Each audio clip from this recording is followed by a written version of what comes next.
Shalom and good day, everyone. First, I'd like to give honors to our Father. He is just so great and almighty, and there's no other Elohim like him.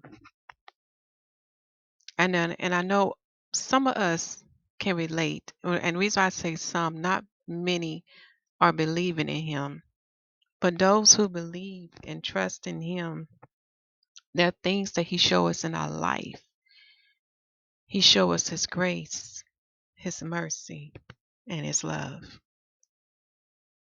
for those who believe in him. Even those who are not aware of him, they still don't see his grace and mercy. Something to think about, something to meditate on. But I'd like to give my honors unto our Father in heaven, Yahuwah, for he is the God of Abraham, Isaac, and Jacob. Also giving honors unto his son, Yahusha HaMashiach, for he is the second Adam. He is the left of the sheep, the door of the sheep. He is the iron, the fountain of the living waters, and the eye/light of the body. So I have a word for you today, and there will be another word coming out. But let's start with this word first. I have an activity that I'd like for us to participate together as we go into studying the going down the sun between the two evenings. And this is part 3. If you have not seen part 1 and part 2, I highly recommend that you watch those two to give you a foundation, because we're building upon the foundation. The living word is giving us understanding why we see the Israelites keeping the holy days, the festivals, and the sacrifices at certain times. We're about to tap into his instructions, especially for those who read the work of Josephus. You see some things in there like, is that correct? Is that the right time? So today we're going into one of the sacred books to look at what does it mean? What does it mean about the going down the sun? What does it mean between the two evenings? Okay. So what you see before you is a picture. Excuse me, y'all, I got to get my headset just right.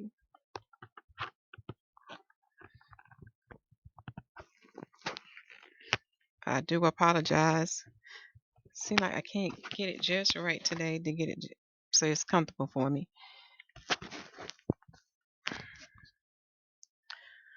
Okay, so what you see before you is a picture and this picture have a scripture written on it. Hold on again. This is not working.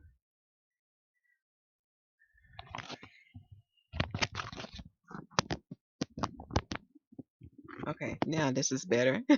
Sorry about that. So what you see before you is a picture. It says, from the rising of the sun unto the going down of the same. Yahuwah's name is to be praised. Psalms 113, verse 3. I want you to meditate on that. So from the rising of the sun, so as we see the sun rise in the morning, going all the way to watching the sun go down. That's what I mean. The going down of the same. What is the same? It's talking about the sun. So the going down of the sun. So when you meditate on this, from us seeing the sun rising in the heavens to the sun going down, Yahuwah's name is to be praised. This is a beautiful verse. Also, when you get some time, read that chapter, Psalms 113. Okay? So let us get this part out the way first. For the title of this video or this word for today is At the Going Down of the Sun Between the Two Evenings, Part 3. Okay? And the reason why we need to look at this, because as we're walking with Yah, and as we're allowing His living word to teach us, we begin to understand our Father's ways and His thoughts are not the same as the ways of mankind nor of the angels that they worship, those principalities. I'm talking about Satan and those angels and those evil spirits. All those things that the heathen worship, it is not the same. For example, our Father Day begins from sundown to sundown, from light to light. But on the heathen day, it begins from midnight to midnight, which is darkness. Okay? When you begin to study the fourth beast calendar, you begin to learn that it does not align what is written in the Bible. But in the book of Genesis, in the beginning, that the Father gave us his calendar, and his calendar consists of three lights, which is the sun, the moon, and Mazzaroth. And Mazzaroth is a Hebrew word that means the 12 signs that the Gentiles today call the zodiac. Do y'all see how differently our Father does things, how he works? So our Father Day can fall on two of the heathen days, just like our Father year falls on between two of the heathen years. For example, this Hebrew year will fall in between the year of 2022 to 2023. Now, for their heathen year, they have right now the date of their heathen date is May the 22nd in the year of 2022 AD. So in the year of 2022 AD, forgive me, y'all, it's hard for me to get certain words out. As you see, the heathens don't do it like the Father, because we are supposed to count from the days of Adam and from the days of creation. So the day from Adam that we are in the eighth day of Adam. Now, far as the day of creation, we are in the 13th day of creation. Now, the sacred books give you the date when all the things will come to their complete fullness, but we will not have the date nor the hour of when the coming of the son of Adam, which is Yahusha HaMashiach. And that's the date we won't have, but we will have the date of when all these things will come to the end, and when the Father would dwell with us. When he would dwell with what? Adam, mankind. Okay? Something to think about and meditate on, because as you begin to walk with him, you will see that the Father does things differently, not in the ways of what the heathens taught us. So we have to become like that unleavened bread. We got to empty our minds and allow the Spirit of Yah to teach us his ways. Okay? All right, now that we got that out the way, let's see what's the next thing we're going to go to. So what I did, I put together an activity sheet that we're going to fill out together when we look at Jubilees chapter 49. And this is a chart you want to have on hand, because it's going to lead into some deeper mysteries, or give you understanding of what the channel says thus far given unto you in regards to the calendar, in regards to the events that happens on the Passover day, all the way up to Aviv 16th, which is the day of the sheaf wave offering, the first fruits of the barley harvest, which is the same day when the manna ceased. Okay, so this chart is really going to help you to understand and see the deeper things that the living word is given unto us. So we're going to fill this out together. So I thought it was best, because I didn't want to have it fill out beforehand, because when you see all these numbers together, you'll be like, this look confusing. So this is why I decided, I said, we'll fill this out together. Okay. All right. Now I'm trying to see where I want us to start at first. We're going to have to set the foundation. So the first thing we're going to have to read is Deuteronomy chapter 16 before we get into Jubilees chapter 49. Okay. So those who want to keep a chart like the way I'm doing, just get yourself a little scratch sheet of paper. So far I have, how many rows I have here so far? Columns, I have a total of 13 columns. Okay. Far as rows, I have so far filled out, I have 12 rows filled out. but I won't know if I need these additional rows until we start filling some things out. Now in the top, I will be increasing that area to list the notes as we go through this activity together. Okay. So we're going to Deuteronomy chapter 16, looking at the King James 611 version. We are going to read the verses that pertains to the feast of the Passover. Okay.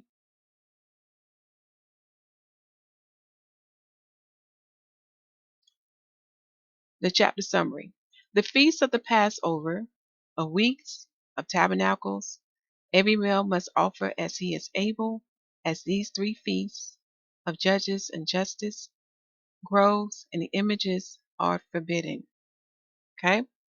So let's read. We're going to read from verse 1 all the way down to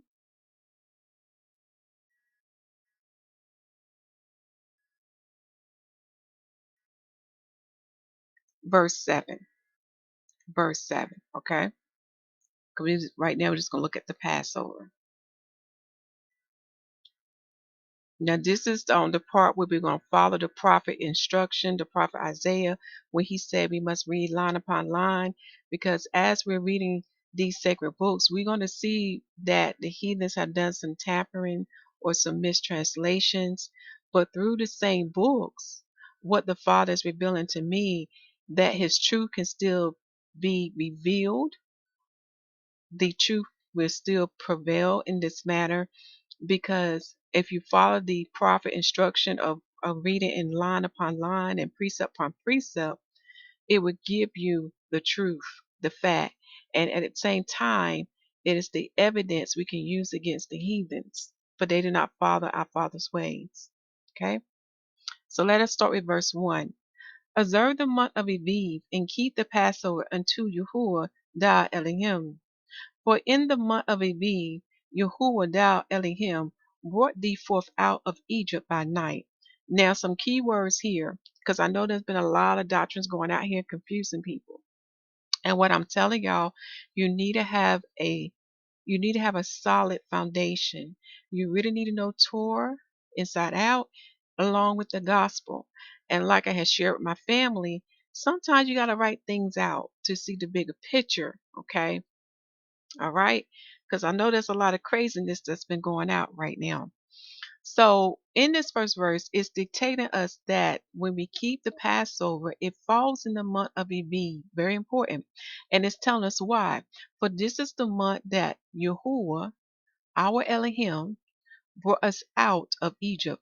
Now think about it. He brought us out of Egypt, but there was a price paid for you. He shed blood for you. Yasharael. You are bought with a price. You belong to him. Okay. So he brought us out of Egypt in the month of Aviv. But notice what part of the day. And the part and then when I speak in day here, I'm talking with a 24-hour period. Okay. Notice the part of the day that he's bringing us out.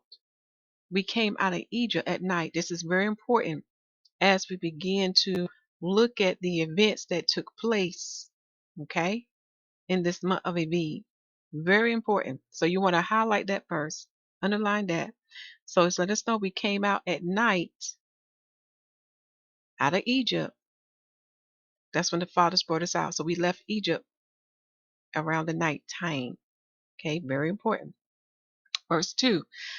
Thou shalt therefore sacrifice the Passover unto Yahuwah the Elohim of the flock and the herd in the place but Yahuwah shall choose to place his name there. Now, as I read this verse, because I'm coming in the whole writer book, I see a lot of spiritual mysteries here. When you understand sacrifice, the sacrifice of the Passover, we know that has now transitioned to Yahusha HaMashiach because he became our Passover.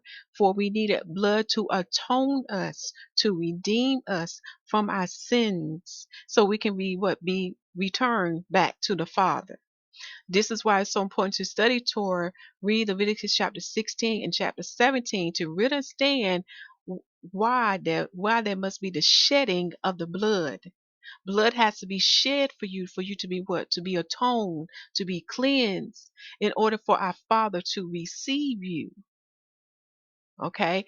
So For those who don't understand how we can keep the holy feast days and the holy days, this is how, because Messiah prophesies unto us that we shall be in a time we shall worship the Father in spirit and in truth. Mysteries that I speak unto you that many do not understand. Okay? Because they thinking carnal. They running with Torah, and they not coming the whole round the book to see the deeper things, because right now we have transitioned from the old marriage to a renewed marriage, and we're waiting for that which yet to come. See, what we're in now is an abridgment. It is to carry over, to get us over to that is which to come, that would be established eternally. Okay? So of the flock back then, before the Messiah came, they would choose a lamb or a goat. Go back to Exodus 12. They would either choose a lamb or a goat, and the lamb had to be perfect to represent what? Righteousness. Okay? Meaning to show no sign of fault, no sign of sin. Okay? That lamb was foreshadowing what the Messiah would be unto us, and why the Father will receive him as the Passover, receive him as the sacrifice, because the shedding of blood must take place in order for us to be atoned, to be cleansed, to be redeemed. Okay? In the place which Yahuwah shall choose to place his name. That's another mystery. So we're going to pause there, because I'm going to take you to Ezekiel chapter 11, because many of us don't know. There are those who are criticizing us for keeping our Father's holy days when it has been commanded us to do it. And the reason is, and forgive me for my tongue getting twisted, y'all, because I'm getting excited here. The reason is, number one, it is to be a memorial unto us, so we will never forget what the Father has done unto us. But also it is to tap into the mysteries, and to give us understanding of the prophecies that would take a place upon us too. Oh yeah, it goes really deep. And for those who don't see the need of keeping it, shame on you, because then you haven't read the whole book and understand why we must keep it. Why we must have these days of memorial. Because when you understand what is yet to come in the millennial reign of the Messiah, and also in the eternal kingdom of heaven, then you're going to understand why we keep these things. Because I'm going to tell you right now, you're not going to keep no Easter, no Christmas, no 4th of July, no Thanksgiving, no Halloween, or any of the heathen days in the kingdom to come. It's not going to be kept there. The prophets tell you what you're going to keep in the kingdom to come. Remember what Messiah said. He said what the prophets, the songs are the extension of him, the extension of Torah, the extension of the living word. These are things that many do not understand. So when I read this verse in verse 2, I also see when he said where he choose to place his name. That's a mystery there. For those of us who are operating in the renewed marriage known as the new covenant. So let me take you to Ezekiel chapter 11. This is a nugget I want to give unto you. I highly recommend that you read the King James 611 version, for it gives you the chapter summary and the precepts and the side notes to help you understand what you are reading. Okay.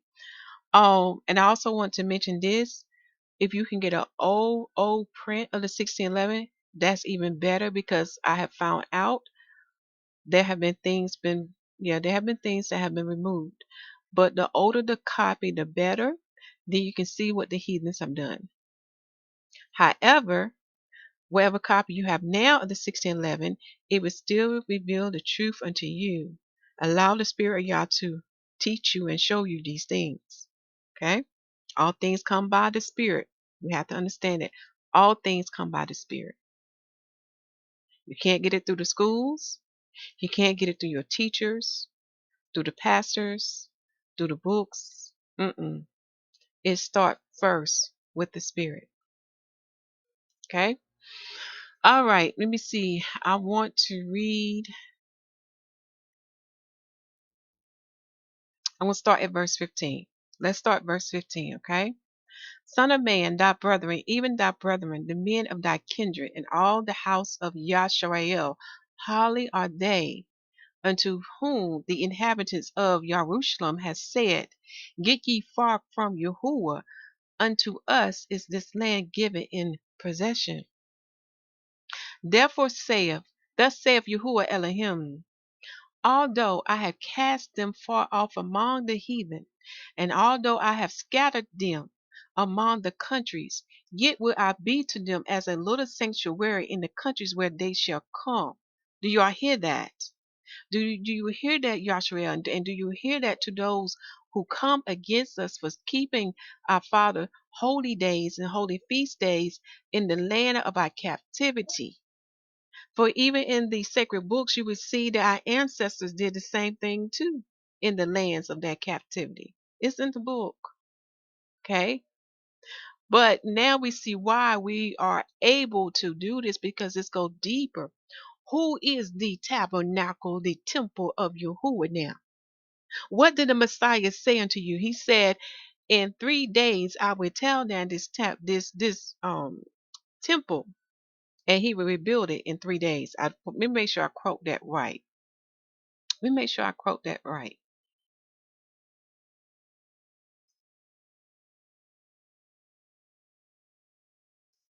So as we are reflecting on what Messiah told us, he's telling us what is the tabernacle now, what is the temple now in this present day, or in this renewed marriage, until the day we were waiting for that yet to come. Do y'all see where I'm going with this?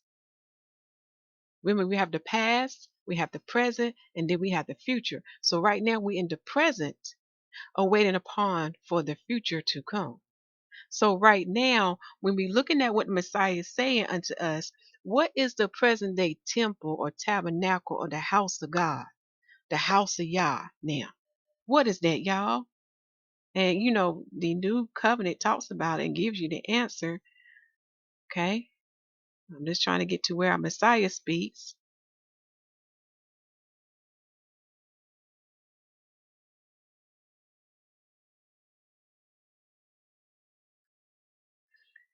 And when I say Messiah, Messiah is a word in the Bible you can find. It does mean anointed one. And the Greek word for Messiah is Messias, Messias, and it's in the 1611 Bible.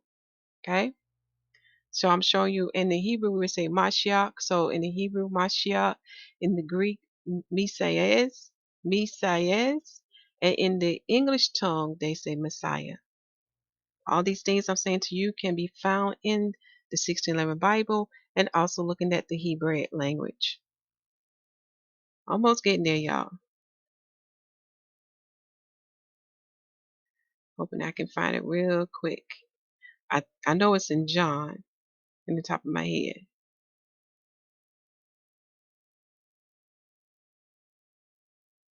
That's when they accused him there. Let me go to John, because that's where I remember I can find it. I think it's John 4.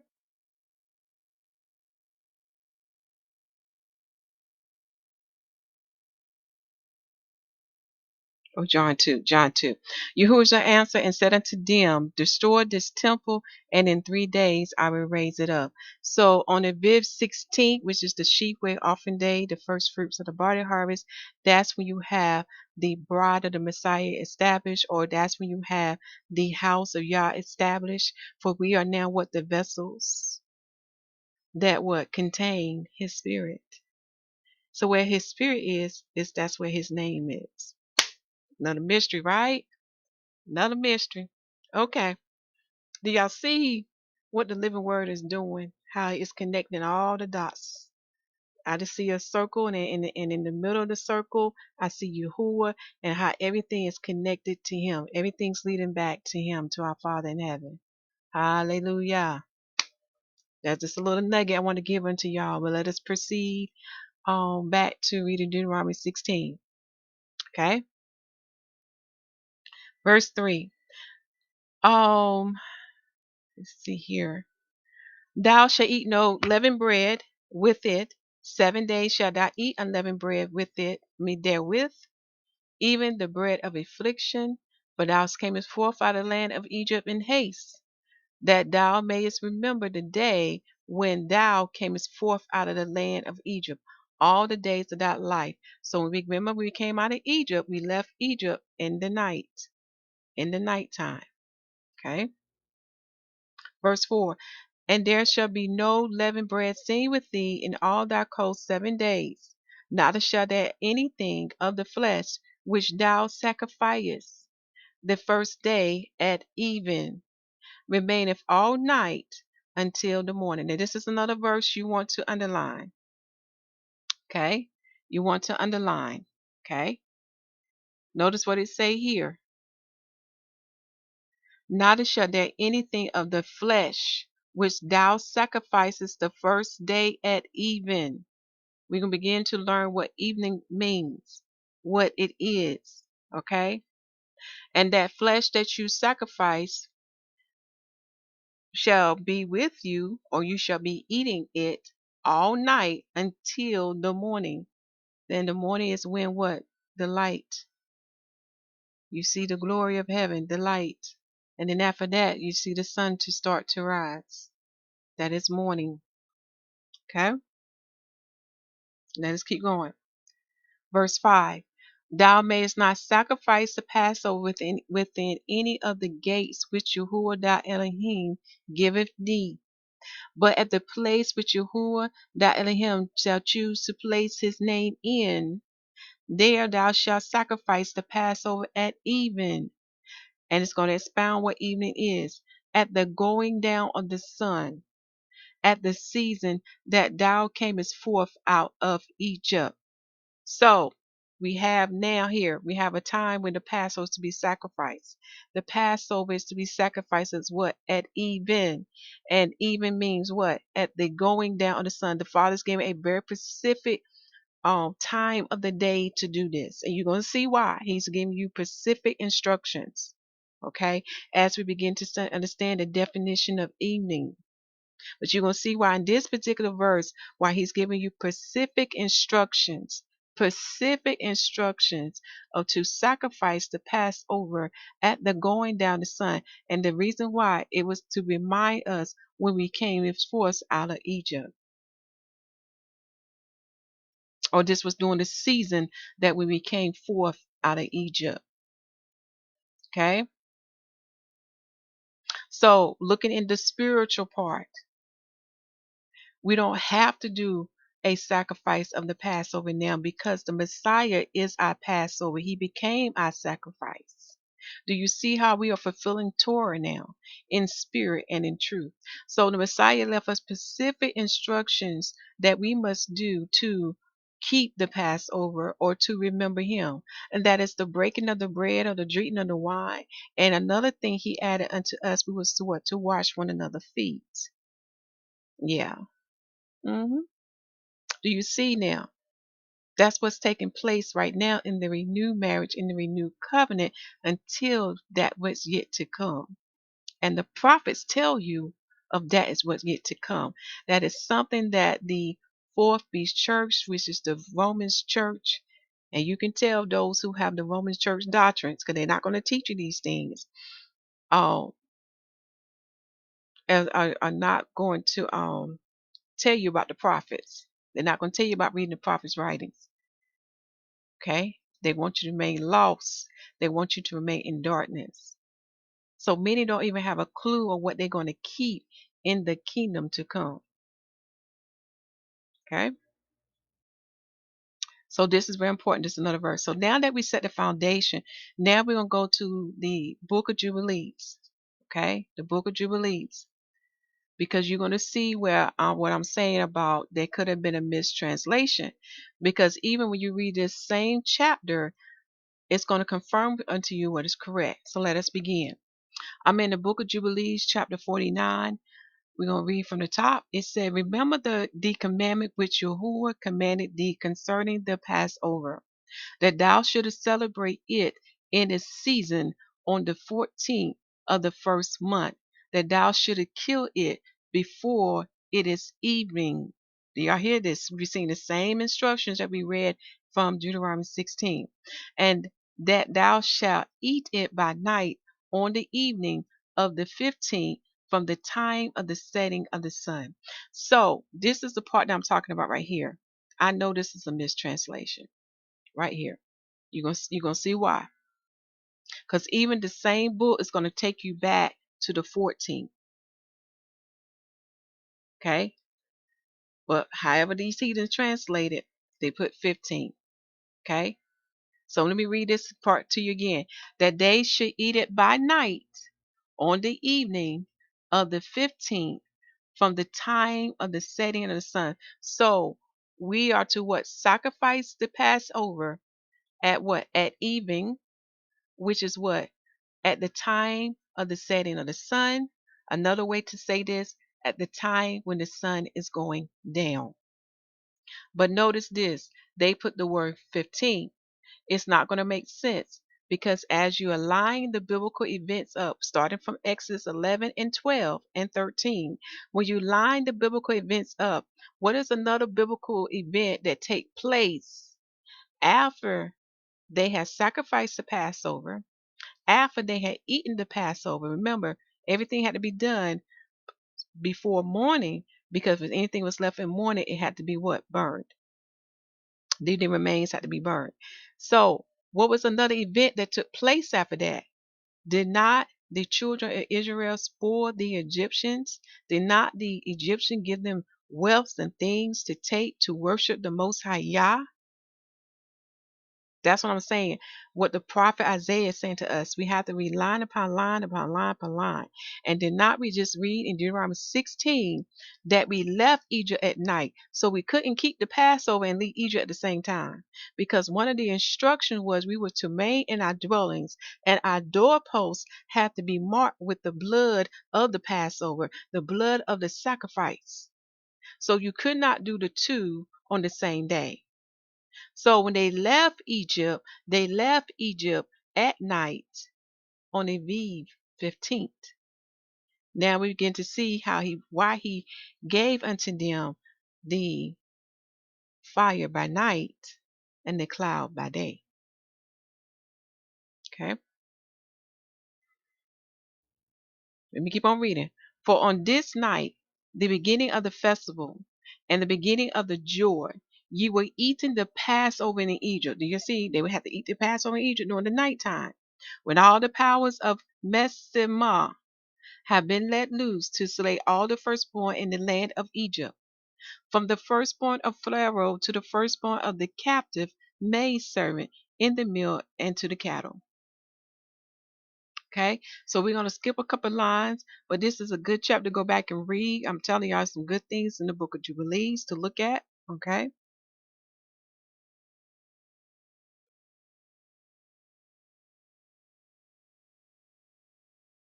now we're going to come down to this part here because, like I said, this same chapter is going to confirm the correction should have been the 14th. So we're going to read this part here. Start at verse 10. Let the children of Israel come and observe the Passover on the day of its fixed time. That means it will always be on the 14th. Okay. So on the day of its fixed time, on the 14th day of the first month, between the evenings, from the third part of the day to the third part of the night, for 2 portions of the day are given to light and the third part to evening. Do y'all hear that? This is another thing I want you to highlight. So it's saying on the 14th day of the first month. What's that first month? Aviv. Between the evenings. Now it's going to define to you what it means about being between the evenings. Okay. From the third part of the day. Now this particular verse, when it's talking about day, it's talking about daylight. So from the third part of the daylight to the third part of night, for the 2 portions of day are given to light, and the third part is given to evening. Did y'all hear that? So when they kept the Passover, they kept it from what? Started at the third part of the daylight to the third part of the night. Okay? But let us keep reading so we get some understanding of this. That is that which the Yahuwah commanded thee, that thou should observe it between the evenings. So we supposed to observe the Passover between the evenings. Okay? And it is not permissible to slay it during any period of the light. Do y'all hear that? They cannot slay it during what? Through the part of light. Which part of light? The first and the second portion of daylight. They cannot sacrifice the Passover through the first and the second portion of daylight. Okay, remember, two portions are given to daylight, but the third portion of daylight is given to evening. Okay, so verse 12 is saying it is not permissible to slay it during any period of the light, but during the period bordering on the evening, and let them eat it at the time of the evening until the third part of the night. And whatever is left over of all its flesh from the third part of the night and onwards, let them burn it with fire. Okay, this is a part you want to highlight, because now we begin to understand our Father's definition of day and night, or in other words, of what? Of night and morning. Let me go back to Genesis 1. Let me see what the term they was using in English.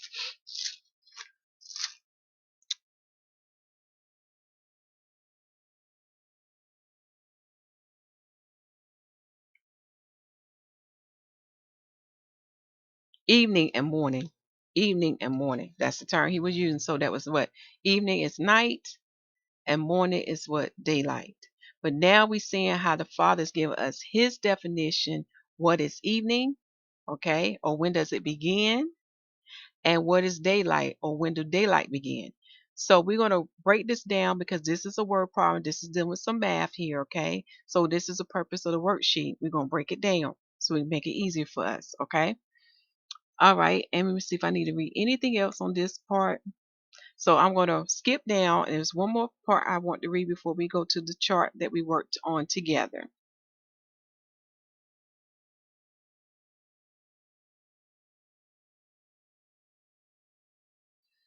I do want to read, let me read this part a little bit. I'll read this part a little bit, okay? And do thou command the children of Yasharal to observe the Passover throughout their days, every year, once a year, on the day of its fixed time. What is that day, that fixed time? The paragraph above gave it unto us. It is the 14th day. The 14th day, y'all. Not the 15th day, the 14th day. Okay? And it will come for a memorial where pleasing unto you. It will become for a memorial. Do y'all hear that? Memorial. What's the purpose of doing this? To remind us not only what he did for us, but of the spiritual things of that is yet to come. Because there's mysteries behind these holy festival days that we get understanding of the prophecies. The prophecies that deals with our Father in heaven, that deals with his Son, that deals with his city that he's prepared for us, that's not made by man's hand. Also, it deals with the bride of the Messiah, the 144,000, and the nation of Israel. Okay? So we do these things to remind us, because if we don't do it, we will forget. And if we forget, then we won't be aware of the promises, and then we cannot be what's the word I'm saying here? They would be lost, and then Satan would have his way with us. Do you see how one thing can lead to another, but not keep a memorial of these things? Okay.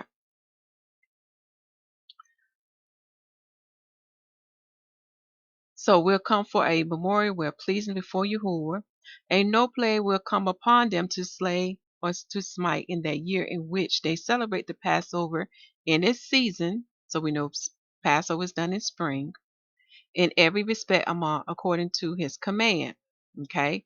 And they shall not eat it outside the sanctuary of Yahuwah, but before the sanctuary of Yahuwah. And all the people of the congregation of Israel. Who are the people of the congregation of Israel? That was Israelites and Gentiles. These Gentiles are those who have partake in the circumcision of the flesh, and who also partake in the covenant.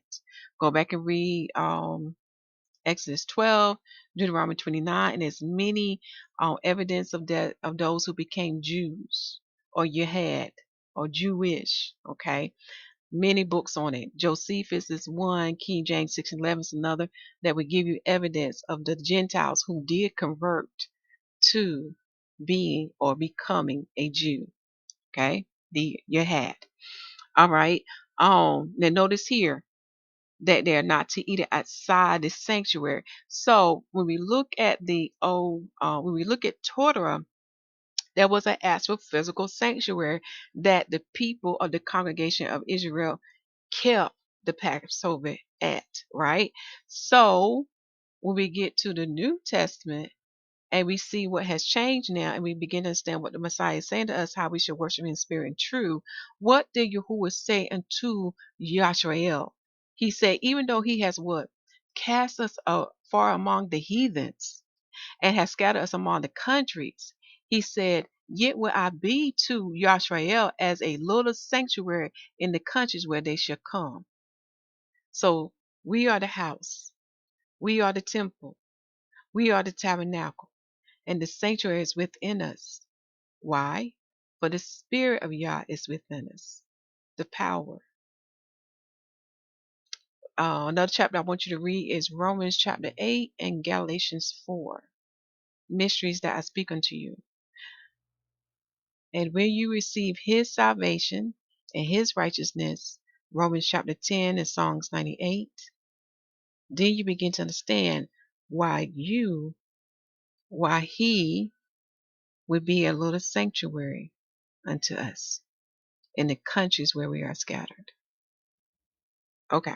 And I do want to read verse 17 right quick. I don't think I read that, but it also say this is a future prophecy. Therefore say, thus saith Yahuwah Elohim, I will eat and gather you from the people and assemble you out of the countries where ye have been scattered.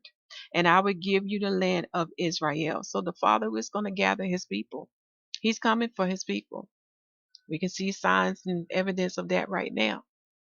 Okay.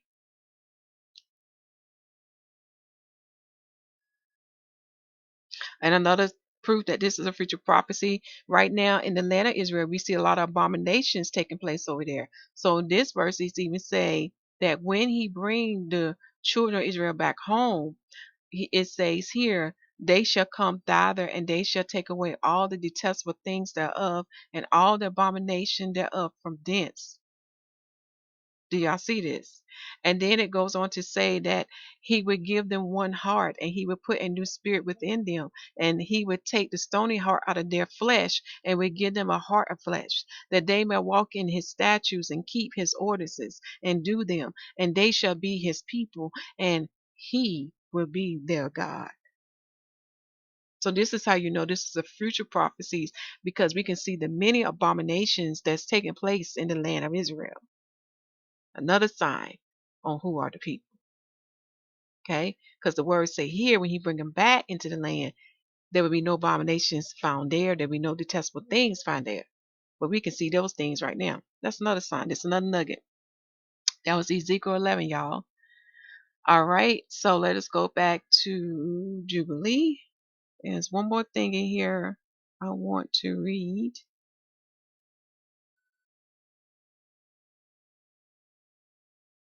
Right here. So it's in the same paragraph. So let us keep reading. We're going to start at verse 17. And every man who hath come upon his days shall eat it in the sanctuary of your Elohim before Yahuwah from 20 years old and upward. So we know 20 is the age of where you become an adult, where you are responsible. Okay, a good example of that is Numbers in the book of Numbers, when he had the children of Israel to wander in the wilderness for 40 years, and those who was 20 years and up or 20 years and older was not allowed to enter. They would die. They would have died off in those 40 years. So that's another proof right here. Okay, so to partake in the Passover, it starts at the age of 20. All right. It said, every man who have come upon his day shall eat it in the sanctuary of your Elohim before Yahuwah from 20 years old and upward. For thus it is written and ordained that they should eat it in the sanctuary of Yahuwah.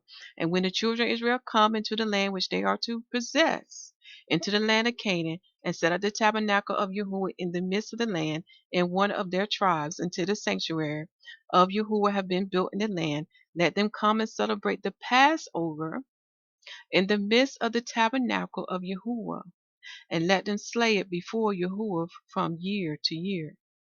Let them slay it before Adonai from year to year.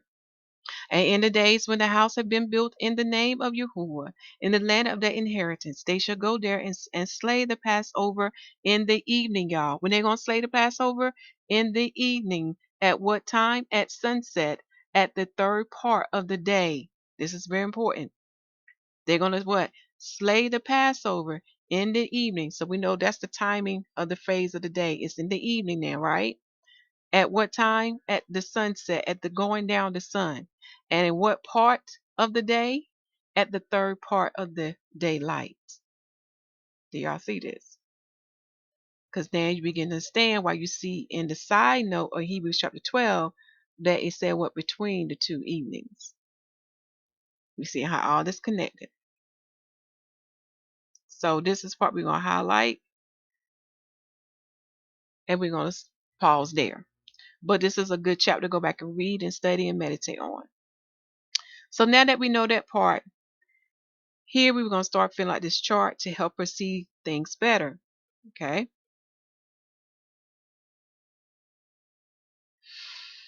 So the first part we're going to fill out is the clock. And you're going to see why. Because all of us are familiar with the clock, right? Well, actually, let me see here first. How do I want to start? We start with the clock. Just keep it simple. So we're going to start with number 6 first. Let me tell you why. It deals with Genesis. It deals with the day when our Father made Adam, when he made the male and he made the female. And you're going to see why I start with 6, because that's not what's going to lock it in. But I have to start with 6 so you can see what is the number that's going to lock it in. Okay. So when we look at the clock today, we know one of the numbers on the clock is 6. So we're going to count after 6 from that period. Okay. So we got 6 o'clock, 7 o'clock, 8 o'clock, 9 o'clock, and then we keep right on going. 10, 11, 12. So we know after 12 on the clock comes what? 1, right? So I'm going to put 01, 02, 03, 04, 05. Okay. Now I know I'm missing some numbers. Yeah, I am. I'm missing some columns. So hold up. Let me fix this column because I need to add a little bit more.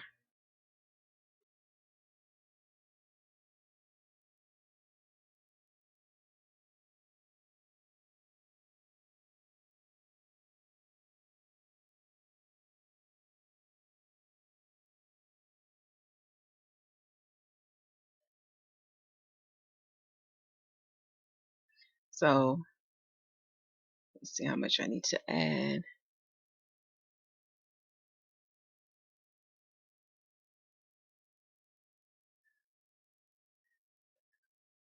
Okay, I need to add 12 of them. So that's one column, 2,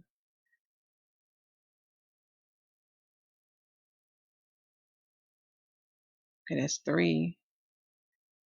Sometimes things want to move slow. That's 4, 5. Okay, that'll be 6, 7, 8, 9, 10, 11, 12. Okay, so let's get down here and fill this part out.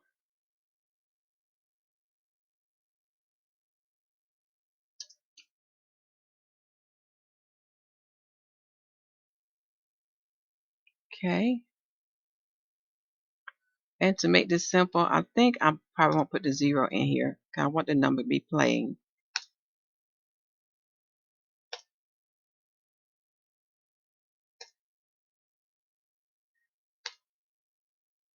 And the first number I am starting like in the morning. So I'm going to put 12 in here.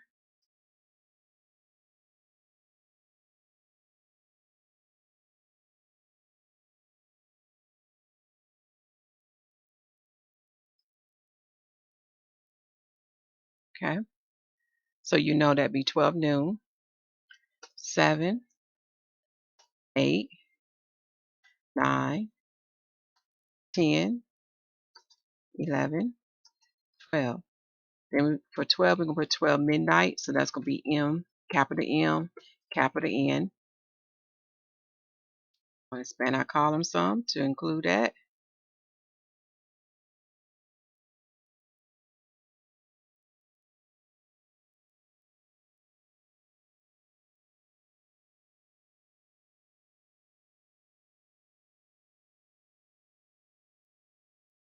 There.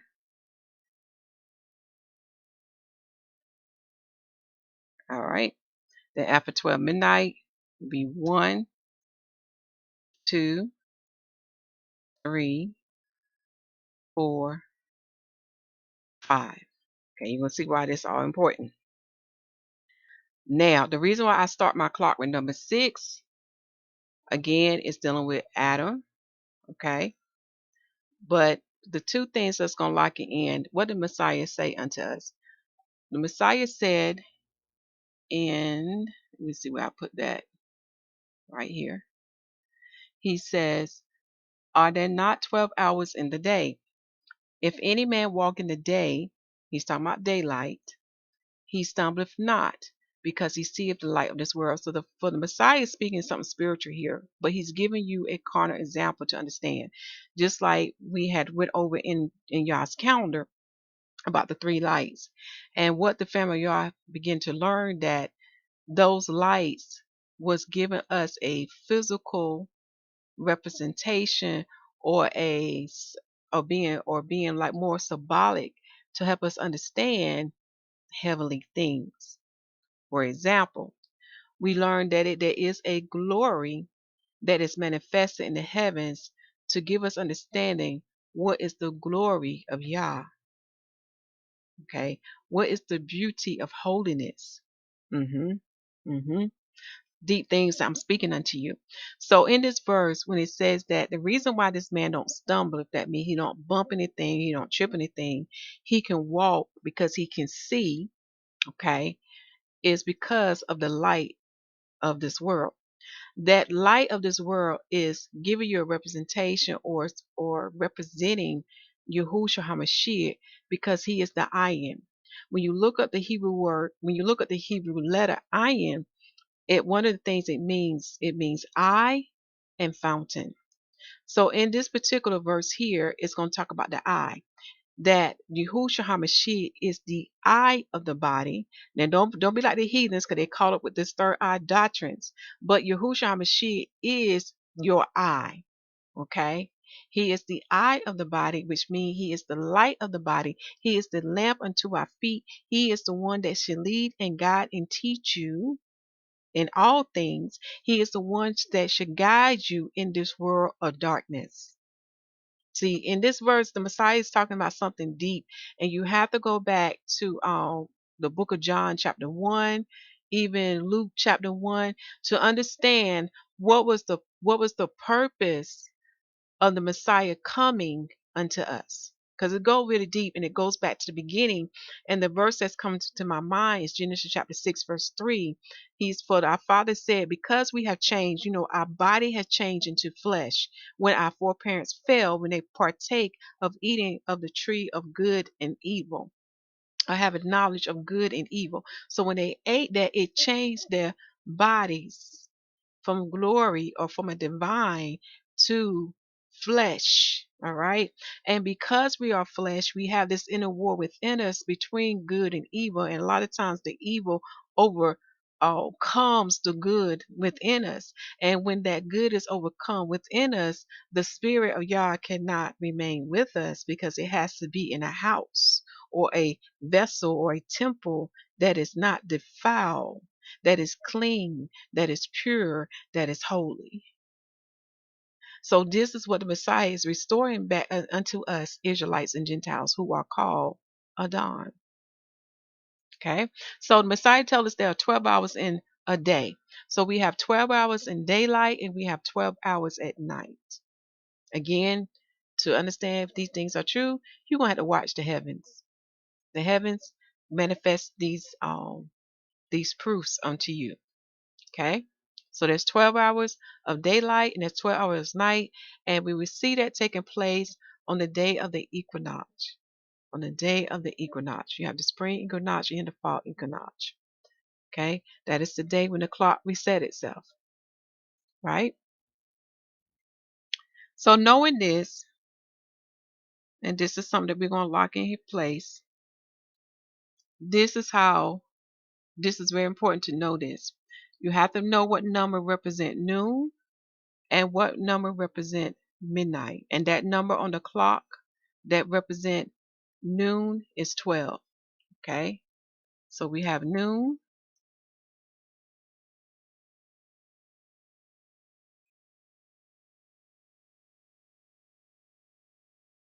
and then we have midnight.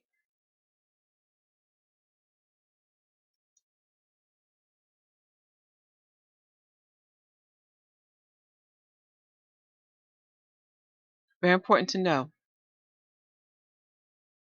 Now this is the next question we're about to ask. I'm about to ask going to be a little bit more advanced, but I'm going to tell you where to go back and read these things for those who are new and just coming on. Okay?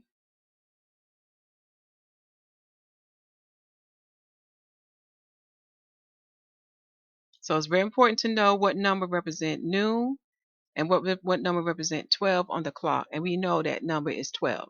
Okay? So now that we know what number represent noon and what number represent midnight, which is 12, this is how we're going to know what is the 6th hour. What is the 6th hour? Okay? So in the Bible, it talks about the 6th hour, right? So I will put 6 as TH, okay? The 6th hour. And then for here, I'll put for midnight, it's the 6th hour. Again, because why? We only have what? 12 hours in day and 12 hours at night. Okay? So I know midnight is also what? The 6th hour. Okay? And you can read such as a prophet like Amos talks about it.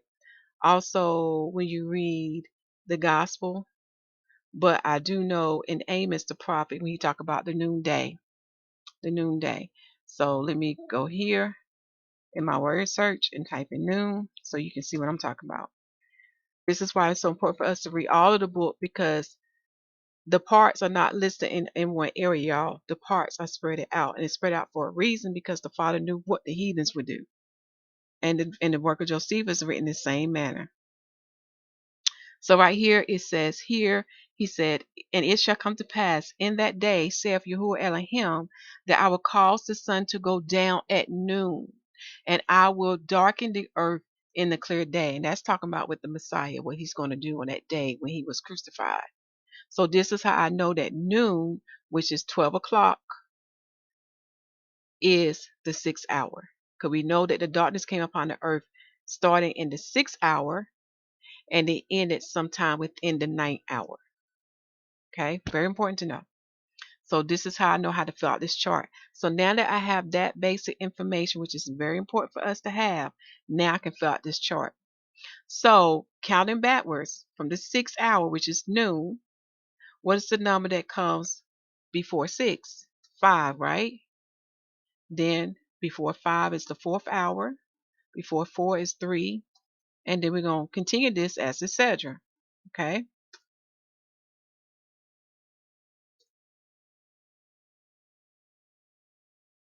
I'm going to pause here. I'm going to finish that. I'm not going to fill that part out. So now counting from the 6th hour going to my right now under 1, what is the number that comes after 6? 7. Okay, so the number after 7 is 8, 9, 10, 11. And look at this. The 12th hour ends on 6 of daylight. Okay, the 12th hour ends on 6 in daylight. Because remember what the Messiah said? There's only 12 hours in day. 12 hours. Okay. For daylight. Now let's keep going. So after the number 12, we got to restart the count over. Remember, the Hebrew do things different. We don't count continuously like the heathens. Heathens like to count from 1 to 24, but we usually restart over. Okay? And as I'm filling this out, depending where you live, I noticed that the sun will rise and set himself, it's a he, set himself in the 6th hour, depending where you live. Now, I did look at YAHUAH Israel. Their time start in the 5 o'clock hour, but those who over here in the States on the East Coast where I live, I notice it starts in the 6th hour. I'm going to take you to that part after I finish numbering this. So after 12, we got to restart that count over. So our count starts back over, counting up to 12. Okay. So as you see here, I done got up to midnight, which is the 6th hour. So I still need to keep counting till I get to 12. So after midnight, which is the 6th hour, that next hour that comes behind that is what? The 7th hour. 7, 8, 9, 10, 11. And you're going to see why I put number 6 over here. And this is 12.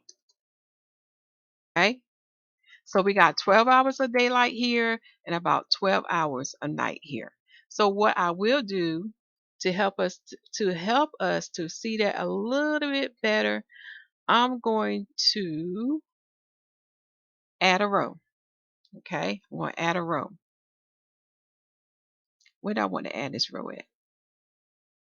I think I'm going to put it between the clock and the hour. So we're going to add a row.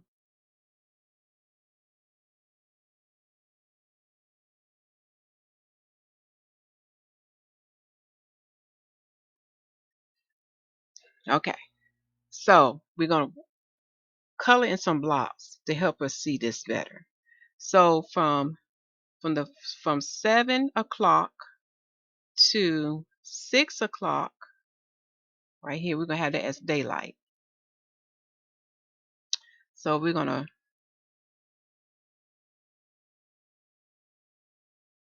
to merge our cells to help us see this better. Merge cells. And then the next thing, we're going to color it in. We're going to use the color yellow to represent daylight. This to help us kind of understand this.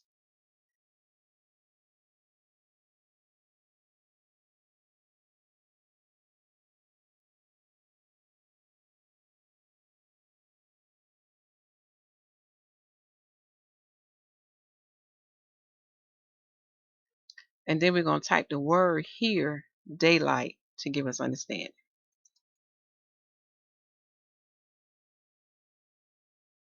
Which is what?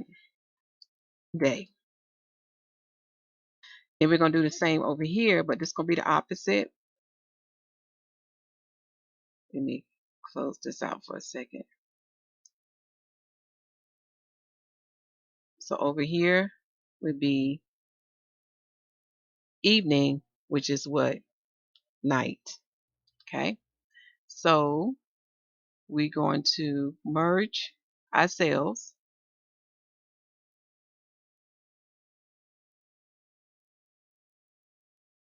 And then we're going to color it in.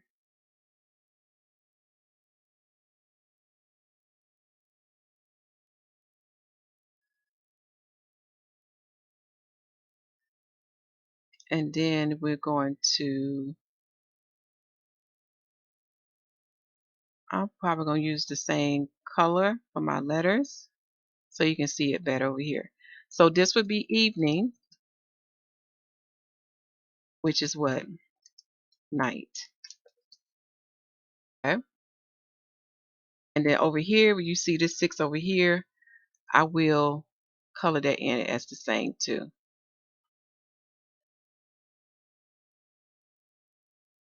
And then I'm just going to abbreviate those letters. Like E equals night. So you know that's dealing with night. And you can see why this is so important. So we have, so you can see this. We have 12 hours for daylight right here. Starts right here in this count. And then we have 12 hours of night. Okay. Now, the next thing I want to show you before we fill out the next part, according to what we read in the book of Jubilees, this is to show you in Greenville, North Carolina. And this is proof of what I'm telling y'all. Notice in the month of, I picked the month of March because that is where you will have the equinox to fall in the heathen's month known as March. But notice the times of the sunrise and the sunset. Sunrise means when the sun is coming up, and sunset means when the sun is going down. Note it takes place within the 6 hour. Now the 6 hour goes from what?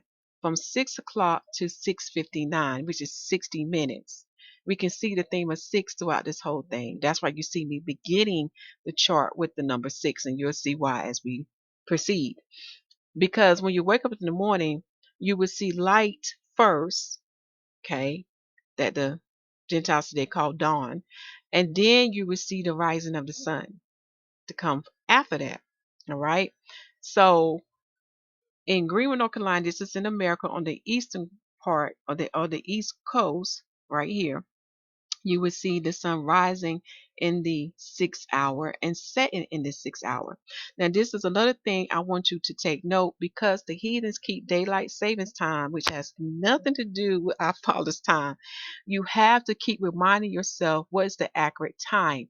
So, because they do daylight saving time, that means they go ahead 1 hour. Okay, so they go forward 1 hour, as you see here. It's going to make you think that the sun is rising in the 7 hour, but that's not correct. The sun was rising in the 6 hour and setting in the 6 hour.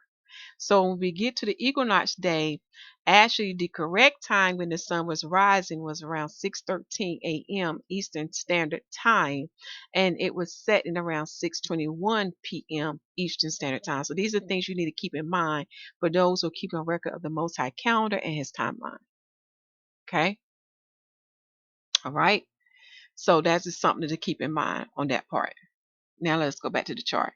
So now that we have this two-part label, this is the phases of the day. This is going to be our category. Um, shall I put? I'm just going to put daylight and night, so you know which part is daylight and which part fall in night. Now, according to Jubilees chapter 6, the Father began to tell us about the third part, or there are three parts or three portions in a day, light, and that's three portions night. So before we start on that part, now I should put portions. Okay.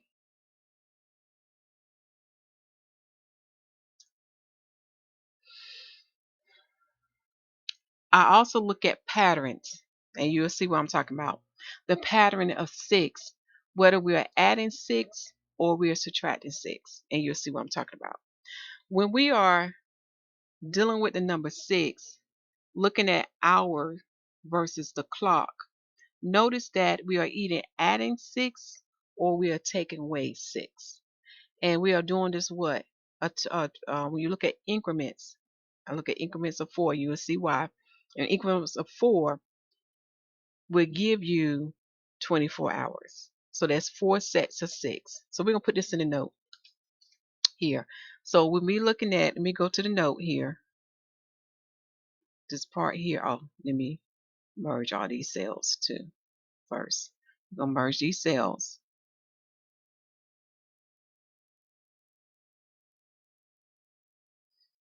Okay, we're going to let this one be number 2. When we are looking at plus or minus 6, we're looking at adding or subtracting 6 to, I had to look at my little notes here, give you my formula. to the clock.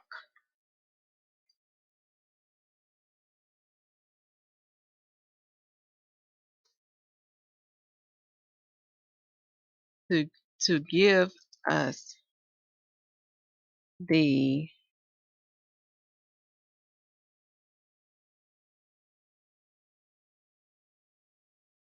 hour. Okay. I'm put to give the hour. Okay.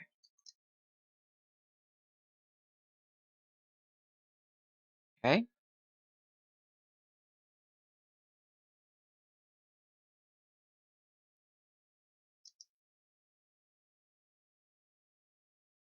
For example,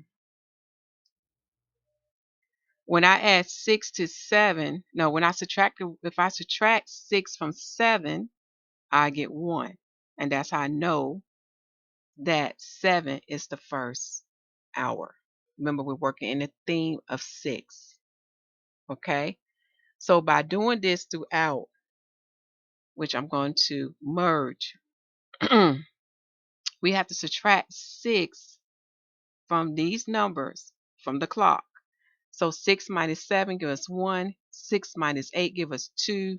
6 minus 10 give us 4. And 6 minus 11 give us 5. Then 6 minus 12 give us 6. Okay.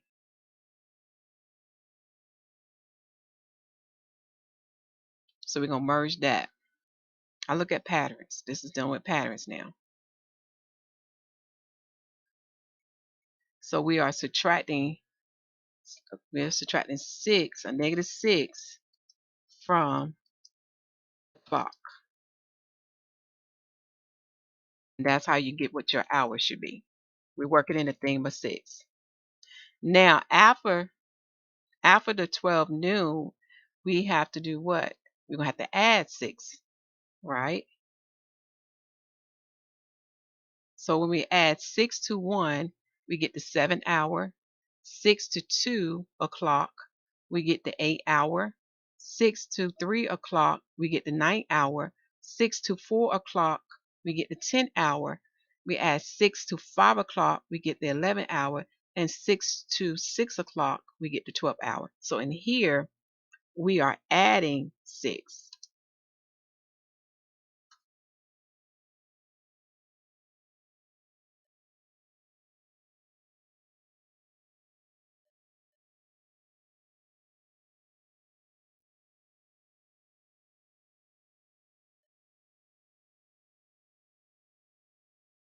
So this would be plus 6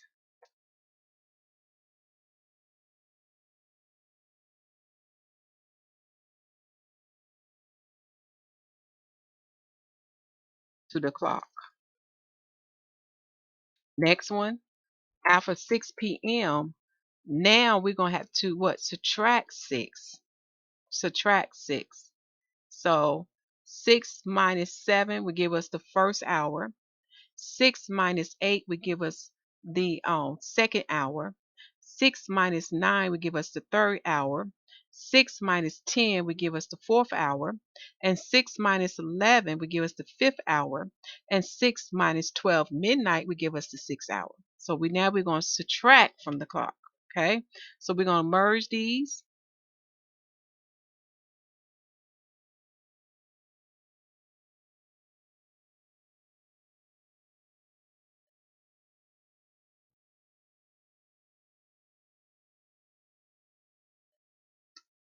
So we're going to take 6 from the clock.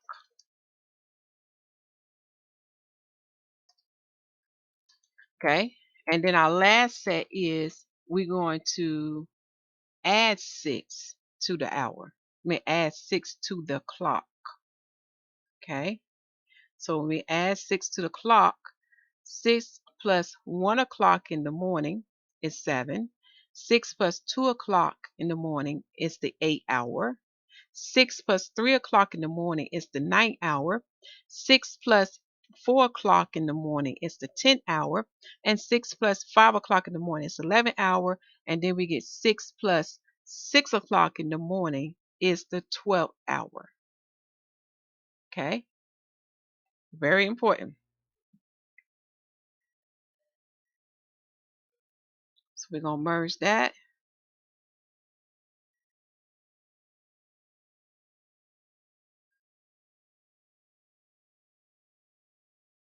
So now we're going to add 6 to the clock. This is why it's so important to write this down, because you can't get this stuff confused. And that's to be the same thing over here. Okay. This would be plus 6. Okay. So we have a total, really it's a total of 4 sets. This is one set. So you got a total of what? How many hours in that first set? 6. You have 6 numbers here. Then in the second set, you have 6 numbers. Then in the third set, you have 6 numbers.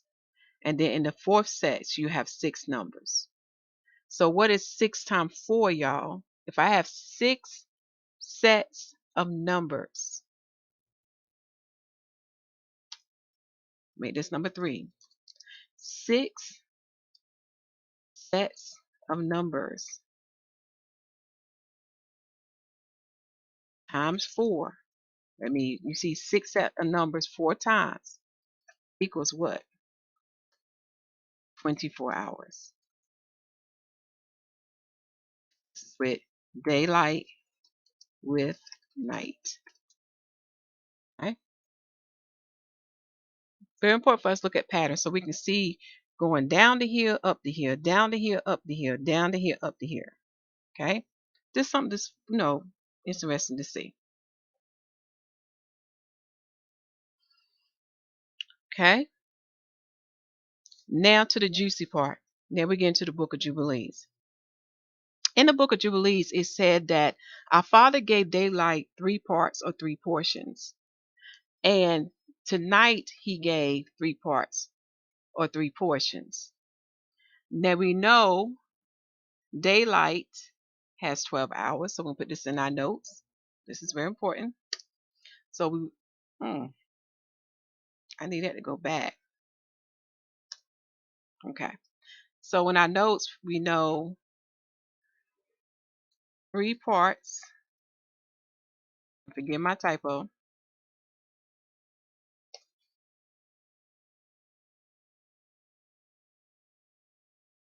Or portions, not positions, portions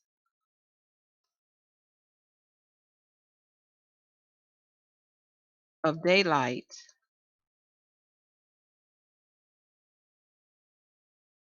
and then we have 3 portions or 3 parts of night.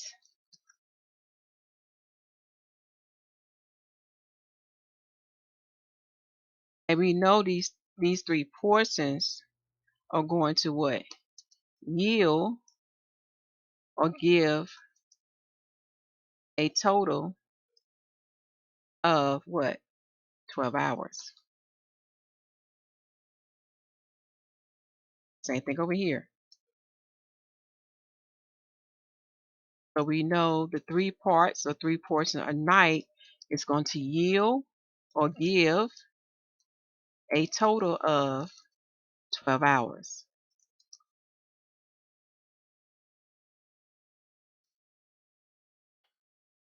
Very important because now I see some math here.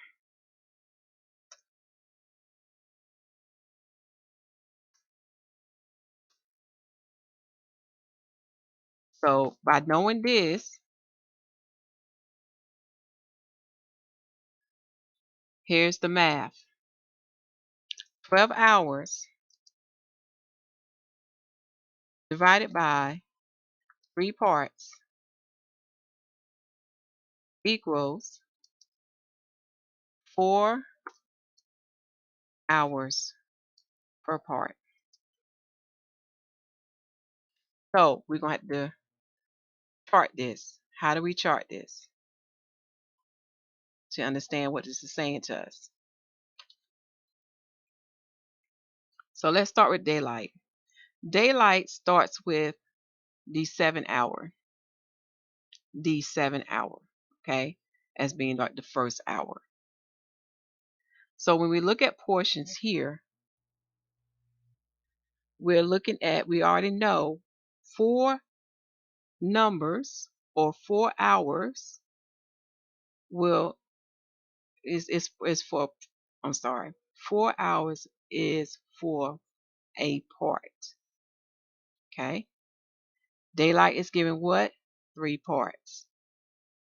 So in other words, what Jubilees is saying unto us, y'all, there's 12 hours in daylight, but the Father separate the 12 hours into 3 parts or into 3 portions.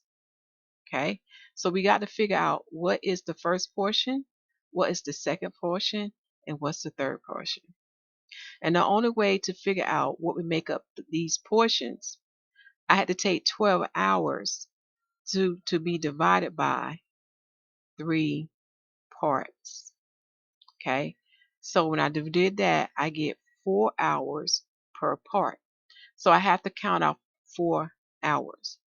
So for example, if I want to look at it in the Hebraic way, I would count off the first hour as 1, the second hour is as 2, the third hour is as 3, and then the fourth hour be my fourth hour, or my fourth um the fourth hour be the fourth hour, or the fourth part.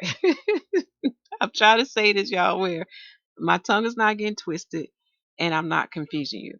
So to better see this right here, we're going to merge these cells together.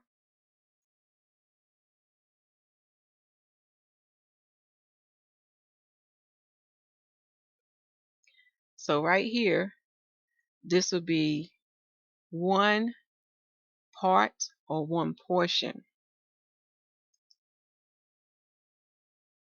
of daylight. I'm going to do some abbreviation, okay? Because it ends with what? 4. So I do the same thing again. I have to count off 4. So my fifth hour will be 1. My sixth hour will be 2. My 7th hour in the Hebraic way of counting time will be 3. My 8th hour will be 4. So again, I'm going to merge these.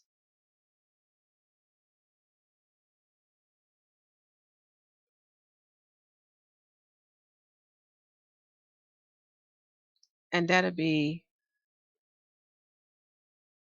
second part of daylight.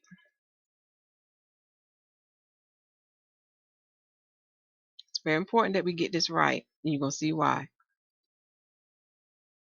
And then we're going to do the same with the remaining hours. So the remaining hours are my ninth hour in the Hebraic way of counting time is be 1. The 10th hour will be 2. The 11th hour will be 3. And the 12th hour will be 4.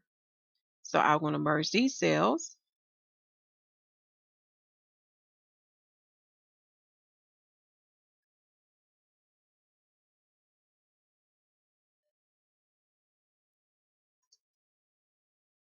And this will be the third part.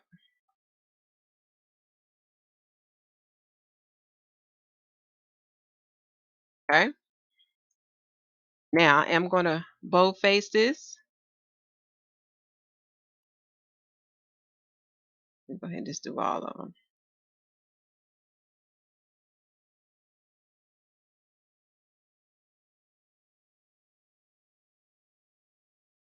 So now I'm going to do the same with the night hours. Okay. So I have to count off 4 numbers. So I count off from here. 1, 2, 3, 4. So I have to merge these right here. So it starts over. So this is dealing with the night hours. So that'll be what? My first portion, the first part of night. Okay. And we're going to do the same thing with the remaining numbers. And count off 4. Because what is 4 times 3? 12, y'all. So this is how I know I'm doing my math right. So 5 would be 1, 6 would be 2. The 7 hour on the Hebraic way accounting time at night would be 3. And the 8 hour would be 4. So I'm going to merge these. So this would be my second part of night. Excuse me, y'all.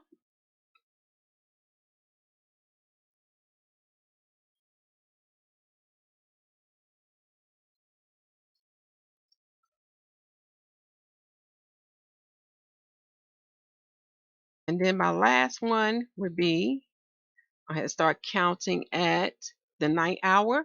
The night hour at night in the Hebraic way of counting time would be 1, 10 would be 2, 11 would be 3, and 12 would be 4. So I'm going to merge these.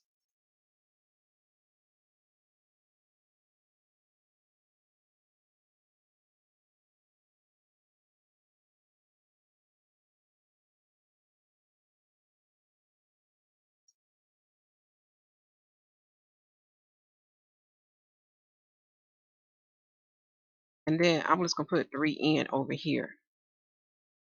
Okay, 3 in.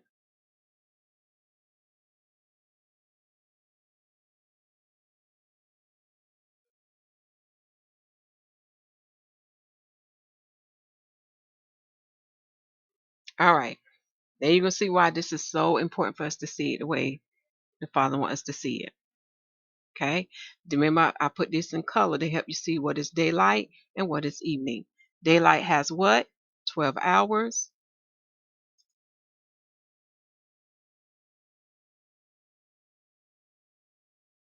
And night also has what? 12 hours. Okay. Now to the next part, we're going to label um, um, these parts so you know which one's daylight. Okay. So that's what we're going to do here.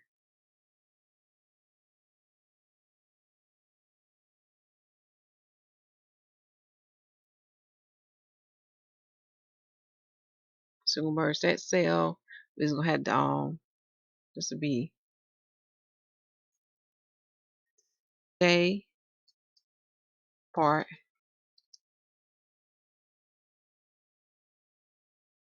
1. Okay. That's just another way you can label or put a term.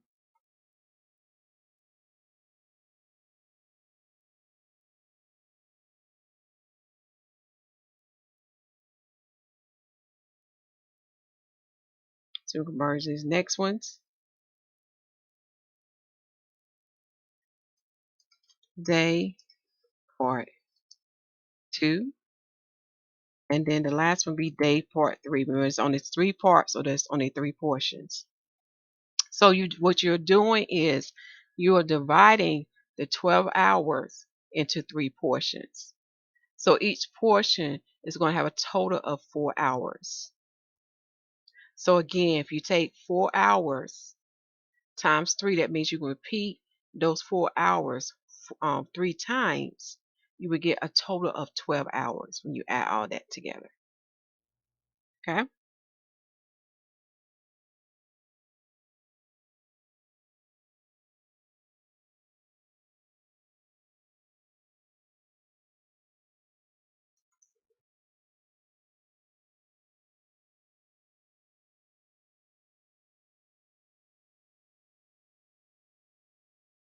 And then we're going to do the same for night.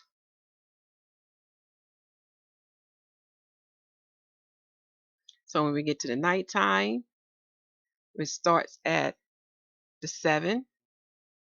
Means, yeah, starts in the first hour of the Hebraic way. Dealing with the clock that the heathens have us to use, it starts in their 7 hour. Okay? Yeah, I thought I went over too much.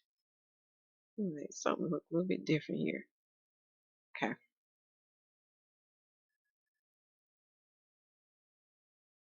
So we're going to merge these. So this will be night part 1.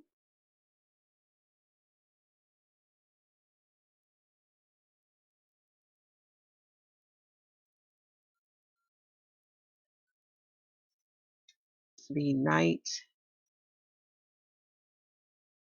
part 2. And this will be night part 3. Because it's only 3 parts, only 3 portions.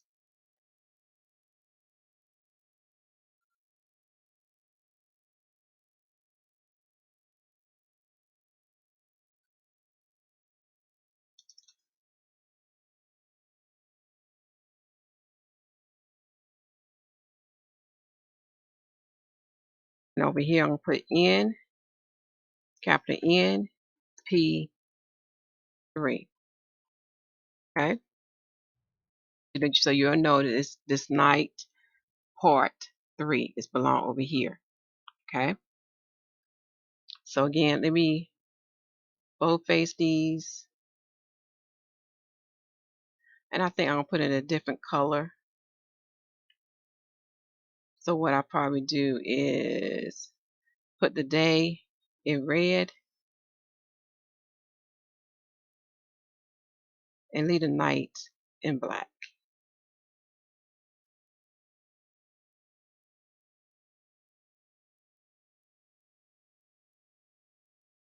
Okay?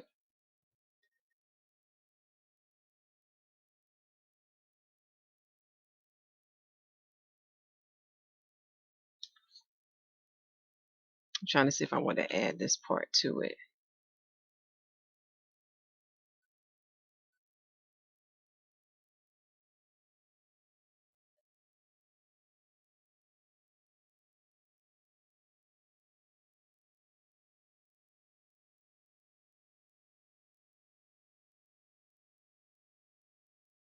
Oh, I see what I did. I forgot okay, now I know why I put that column there. So let me add this row below and take one column away. So I'm going to insert a row. That way you can see the counting better. And forgive me on that, y'all. But you know how it is when your eyes jump. So we're going to insert a row below.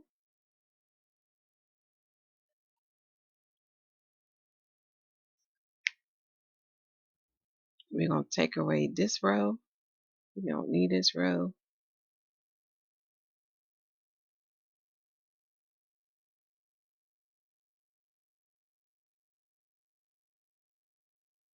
Delete row. And then we're going to merge these two. Table. Merge. Then we had to unmerge these cells. Because I want to show you how I do the counting. Format. Unmerge. So I will leave these numbers here. And I will put them in a different color too. So it'll be better on our eyes. Let's do blue for all of these.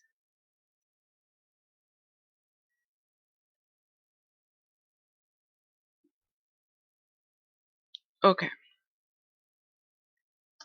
So when we look at daylight, we're counting off 4 hours. 1, 2, 3, 4. Then we start over again. So that's our first portion. So when you look at the Hebraic hour, and I'm going to put in here, I'm going to put HEB period, Hebraic hour.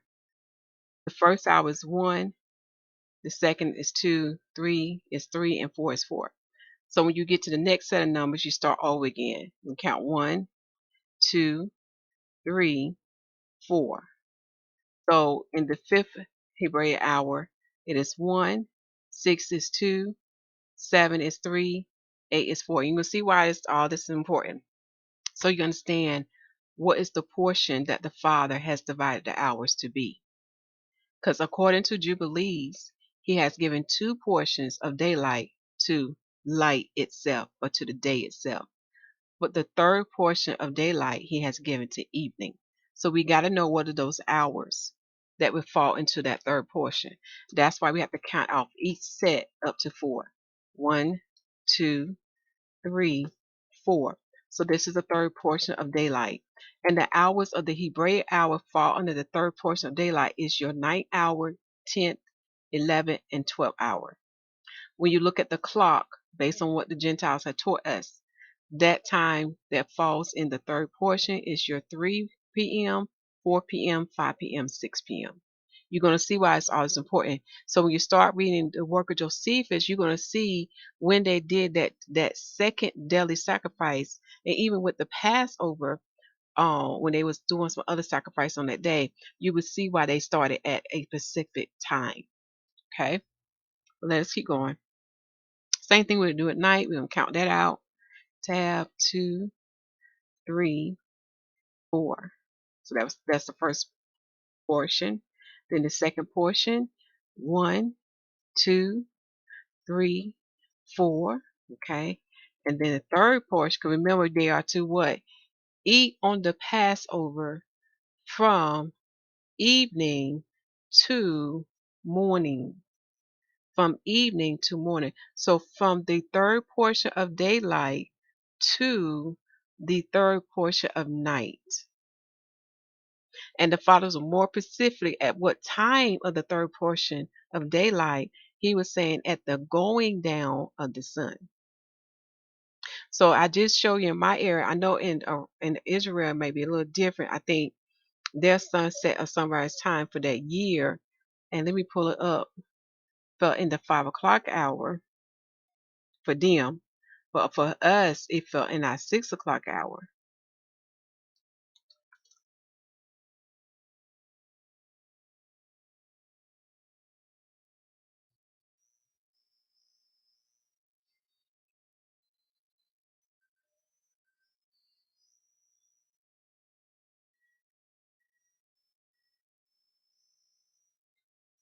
So I do remember the equinox it fell on the 20th day of the heathen day known as March. So when you look at their hours, notice here sunrise, sunset times does start in the 6th hour, but it ends in the 5th hour, and it does the same thing. I mean, and then it start changing to it rising in the 5th hour. So when you get to the 20th day, it has the sun rising in the 5th hour and going down in the 5th hour. So it's a little bit different from what we experience over here in the America. Remember, everybody location, these times of sunrise and sunset time can be different according to your area. Right? So that's something important to be aware of. So let's go back to the chart sheet that we fill out together. So we fill out the third portion of night. So the third portion of night will consist of, and you look at the Hebraic hour going down our column here, it starts in the ninth hour, the 10th hour, and the 11th hour, and the 12th hour. So this is when we start having morning to come. So in between the 6th and 7th hour, and this is when they will have to burn the remaining parts of the Passover because nothing can remain. You'll see why all this is important. Okay, so I do apologize for that. So take this time now to pause your screen to see what we have learned thus far. Okay.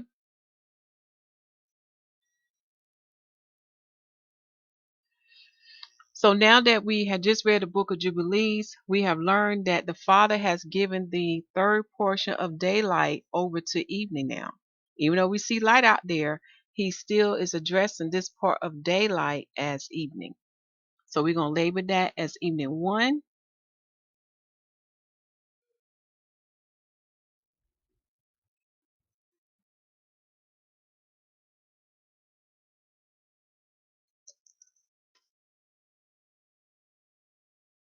And then when we get over here, the rest of part of this night is evening. Because evening means what? Nighttime.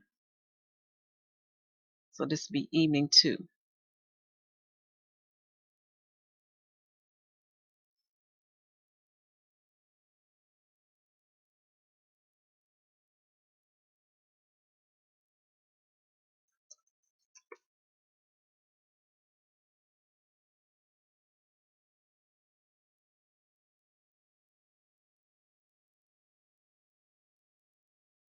And it's going to bring it over here, evening 2.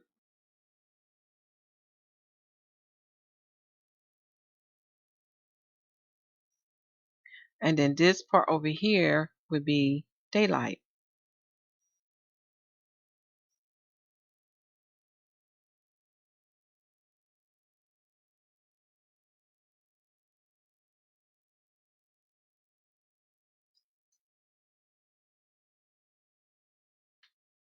Okay? Very important to know. You'll see why. So, building up above, we learn from the book of Jubilees that the Passover is from the third part of daylight to the third part of night. Deuteronomy 16, verse 4. Deuteronomy 16, verse 4. So we're going to put this in here.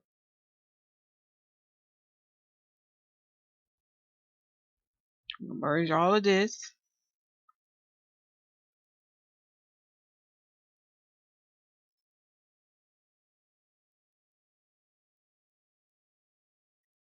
Before I merge, make sure I got the right row.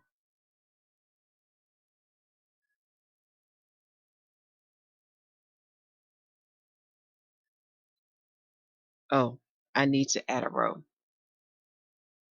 So let me add a row. Make sure I look at this right. Okay. Let me do this. Let's see here. I'm going to have to. So we did it at sunset or evening. All right. I'm probably going to have to add a row, y'all, but let me first add this in first, see how I want to add it.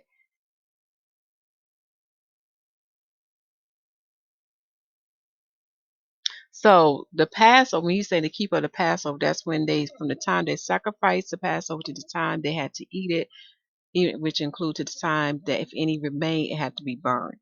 So when we look at this part, we know this is going to take place starting somewhere between the 2 evenings and going all the way up to until morning. Okay.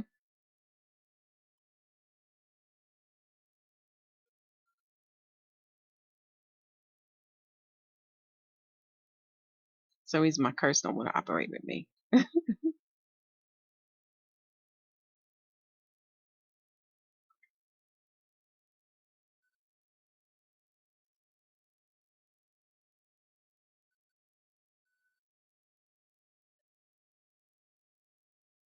And I am going to color this as purple to signify Passover. Let me do green. Let me do green. Oh, not the letters, but the cell. I want to do the cell as green to represent life. Okay.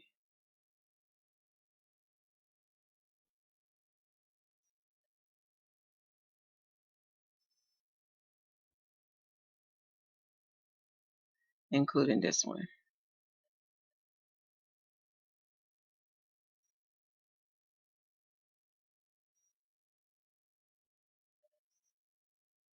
So here we have Passover. Let me do this in bold.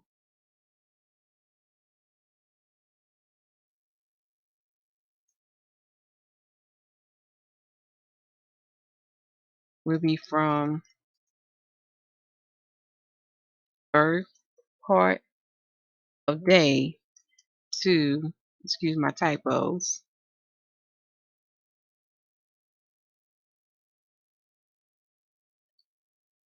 to third part of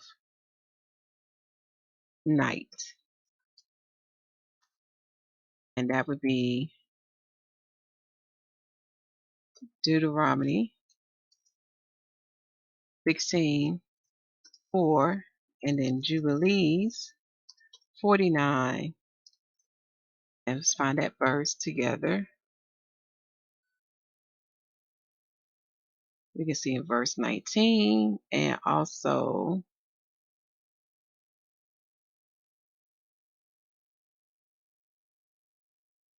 see, 10 through,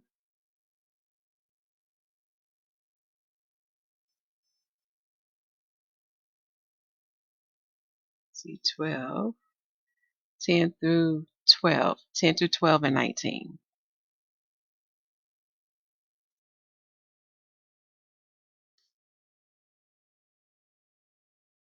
Okay.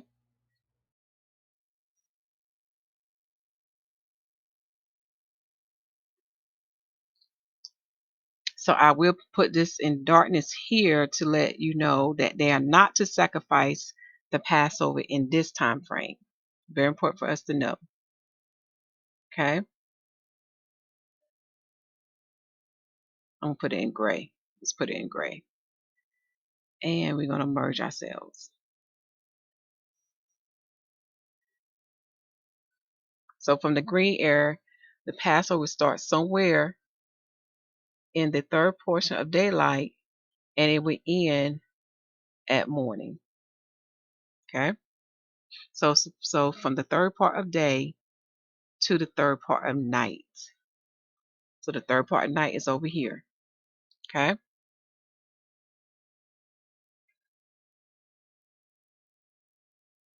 So now we're going to look at the part what it's saying between the two evenings.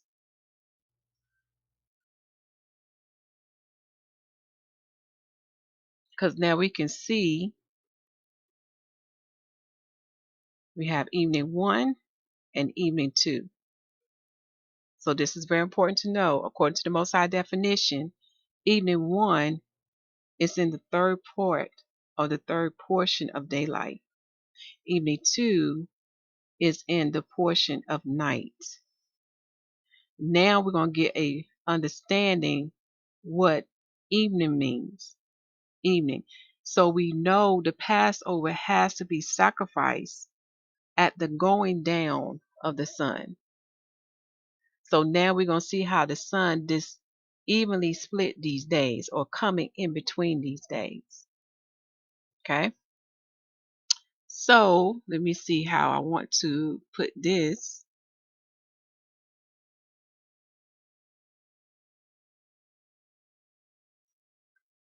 And the going down the sun falls somewhere in the 6th hour. The 6th hour. So I'm going to put this in red. We're going to make this number bold and we're going to put it in red. And while I'm also here, because we talked about the midday, which is noon, that's very important. We need to both face that number, or we probably need, I'm trying to think how do I need to highlight that number? I think I'm going to just do the cell. So let me do the cell, highlight the cell.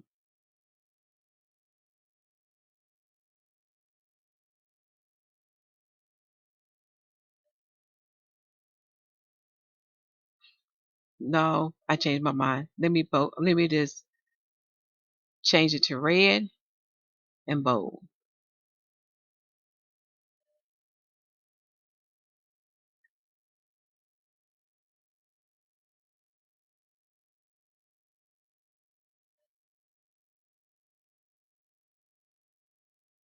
Okay.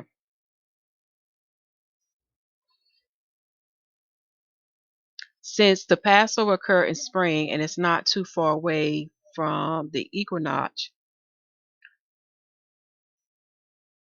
and I know everybody's location may not be the same, but it usually going to fall within that 6th hour.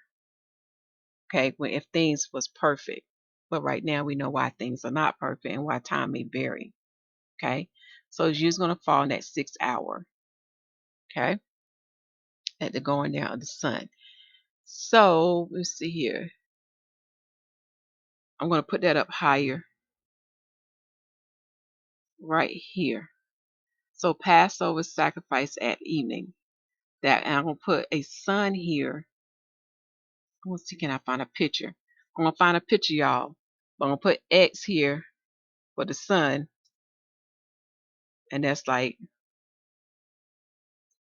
sun going down.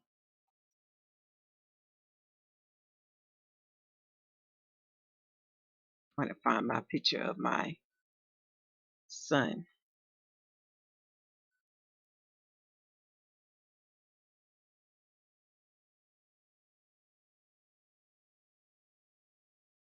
Let me see, can I insert a picture of the sun? Hold on, y'all. So that might be even better.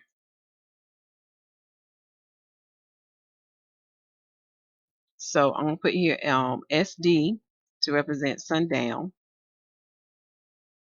So we learned from Deuteronomy 16, verse 6, that the Passover is sacrificed at evening, which means it's sacrificed at the going down of the sun. So I'm going to put this in here as a note.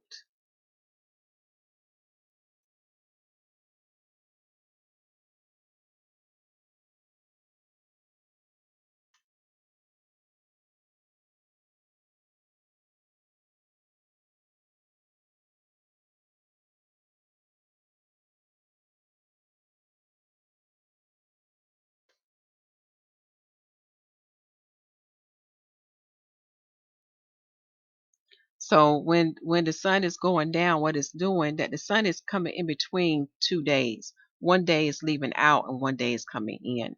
So if time was perfect, it would fall around in the 6th hour.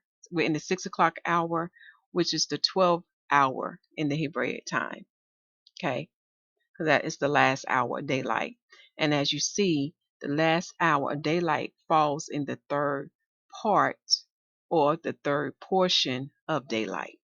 So it's going to fit right into the Father instructions. Okay.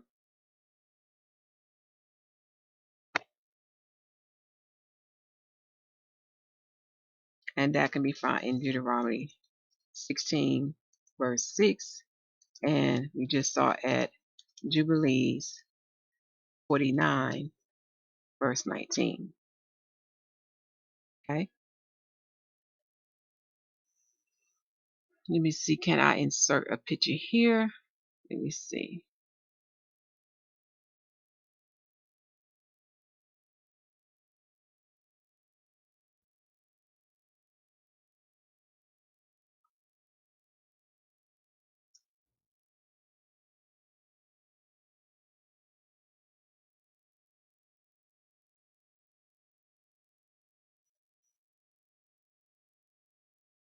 I like this one right here.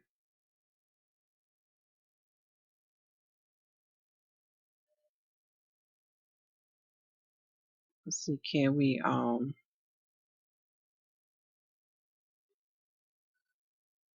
had to work on that, but that's my little picture of sundown. But I'll work on that. We do that on another time. Okay. So the next thing we got to look at is another thing dealing with the book of Enoch. Just when we get that plus or minus 2 hours, the 40 minutes.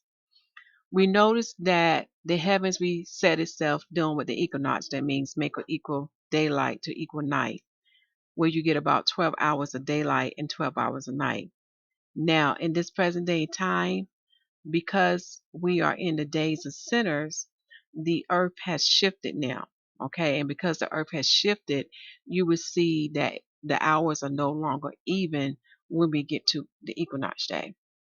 That's a part of prophecy. Okay, but when things are perfect and upright, okay, when we have 12 hours of daylight and 12 hours of night, what the Father gave unto Adam, because one of his jobs was to what? Sow the earth or agriculture. In the spring and summer, you will notice that daylight is increasing itself.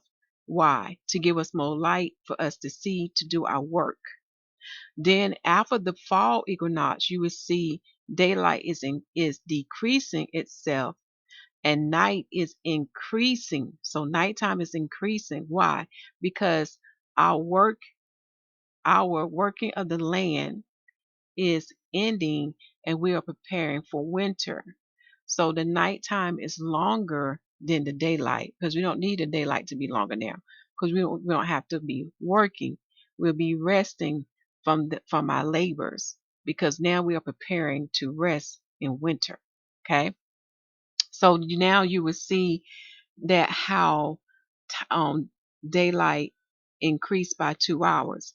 So it first starts with 12 hours, then it works itself up to 14 hours.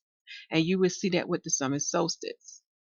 But when you get to the winter solstice, daylight will decrease itself by 2 hours. So instead of 12 hours, it'll be 10 hours, and nighttime will be 14 hours.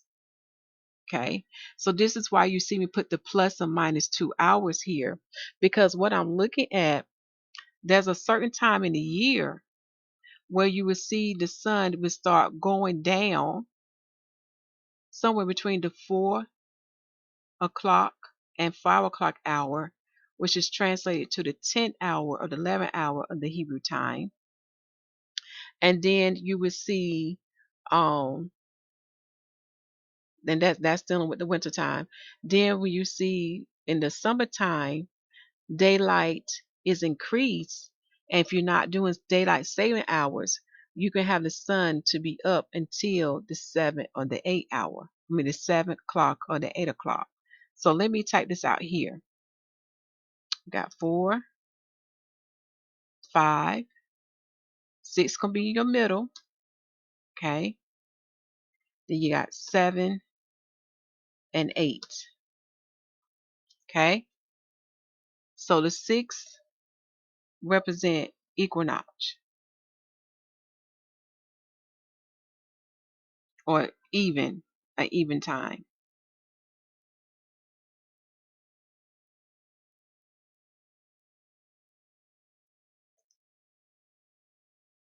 Because you got 12 hours of daylight and 12 hours of night. And when we look on our chart here, the 6 o'clock hour is the 12 o'clock, is the 12th hour in the Hebraic time. So what I'm going to do to help you to see it, I'm going to put 12 under here.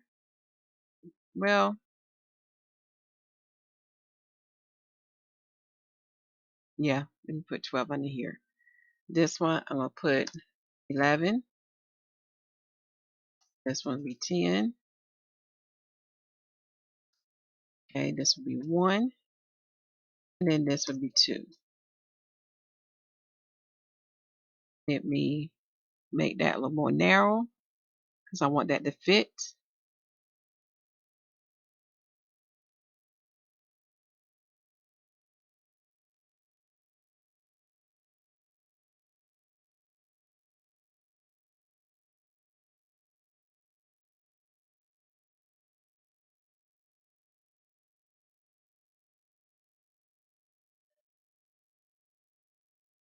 So this is my evening right here. So I am going to highlight this block right here.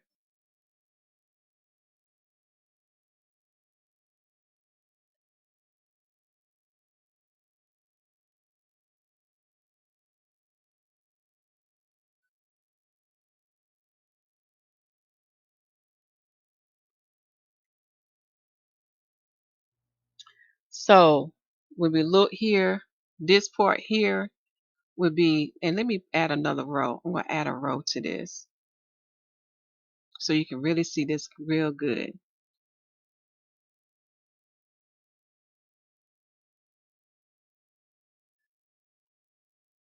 I'm going to merge these two.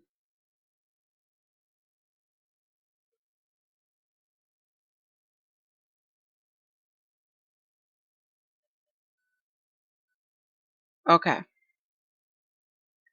So when we look at this, going over here to my left, going away from the 12th hour in the Hebraic time, when you look at the clock of the 6 o'clock hour, we'll be decreasing time by 2 hours, which will give us what? It's going to decrease a total of 120 minutes. 120 minutes, which is 2 hours. And if we divide that time up from spring to summertime, you will notice that in increments of 40, in 3 increments of 40, you will get the time increasing itself. Okay? 3 times, 40 minutes.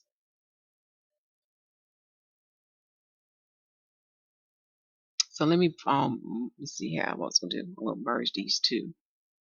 Format merge.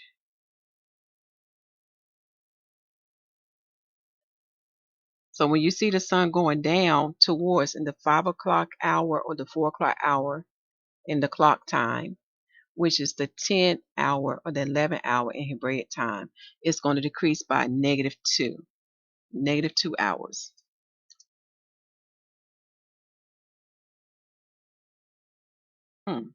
I don't know why that thing did it like that. Let me see what's going on here. It's in the center. Okay, let me try this. Okay,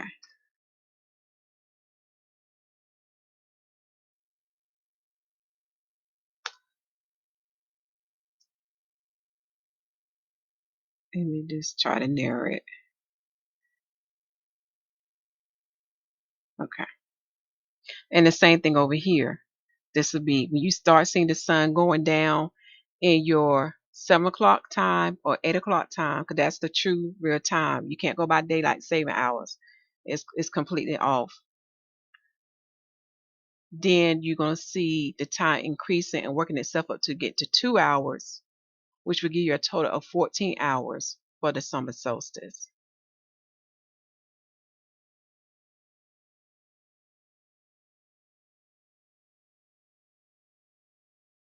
That's another interesting thing that I saw here. So when we get to spring, we're dealing with Passover, and I'm aware that Passover can either fall in the heathen month of March or April, but you will probably be somewhere close to that 6 o'clock time, or which is the 12th hour when we sacrifice the Passover.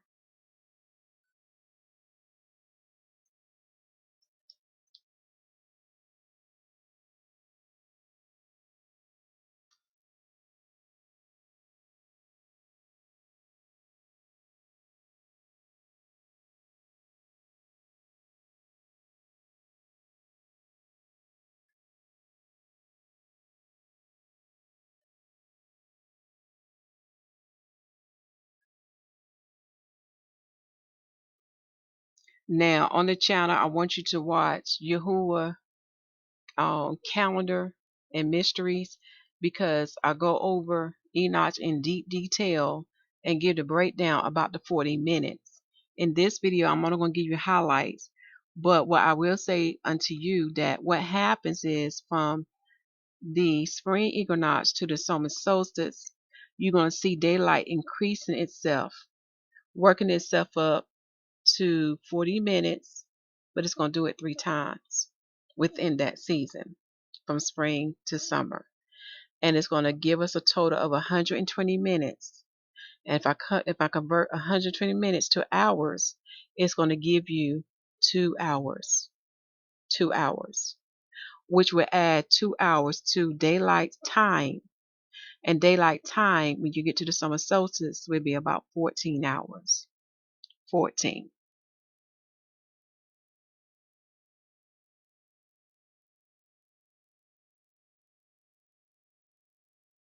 Okay. So here would be even.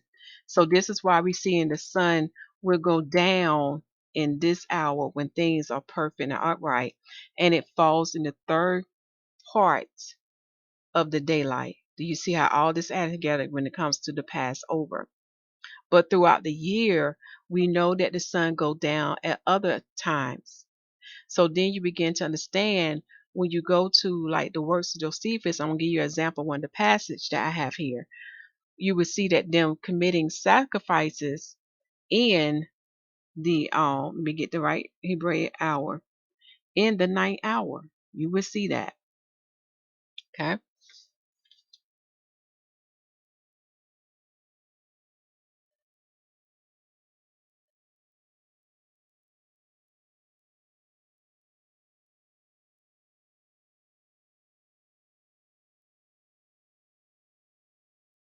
Now another interesting thing I want us to highlight, what was the time when the Messiah was crucified upon the cross? You know, what time started that? And that is so you can have for your records. we know according to the scriptures, he was put on the cross on the third hour, right here. So we are going to highlight this number here as red and bold. Something very important to remember. Now we also know that when he was on the cross, darkness came upon the earth from the 6th hour to the 9th hour. Okay, from the 6th hour to the 9th hour, we had darkness. Okay, so what I'm going to do is I want to highlight this, and I'm trying to think what color to put this in, because you're going to see why all these things are important to have on this chart.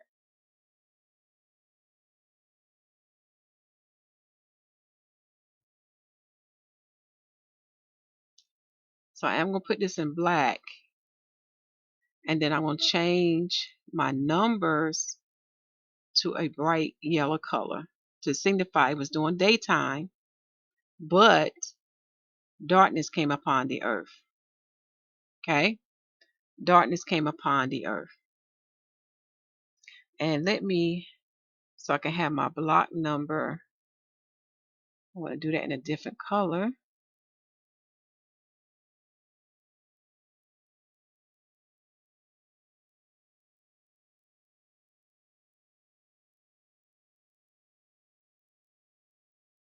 There. So you can see a difference. So from the 6th hour to the 9th hour, we got a total of 4 hours where darkness was upon the earth. It was within 4 hours. Remember, we got to look at from a Hebrew point of, I can't say the word, y'all, point of view, okay, that occurred during what? The daylight time, okay?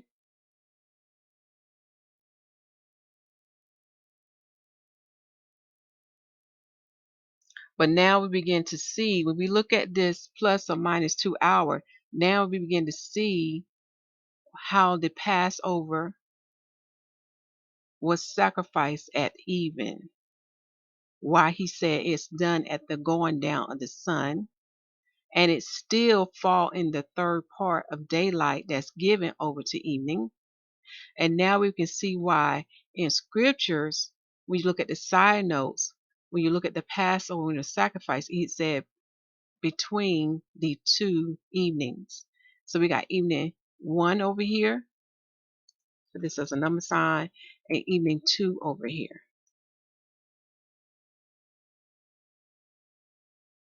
Okay.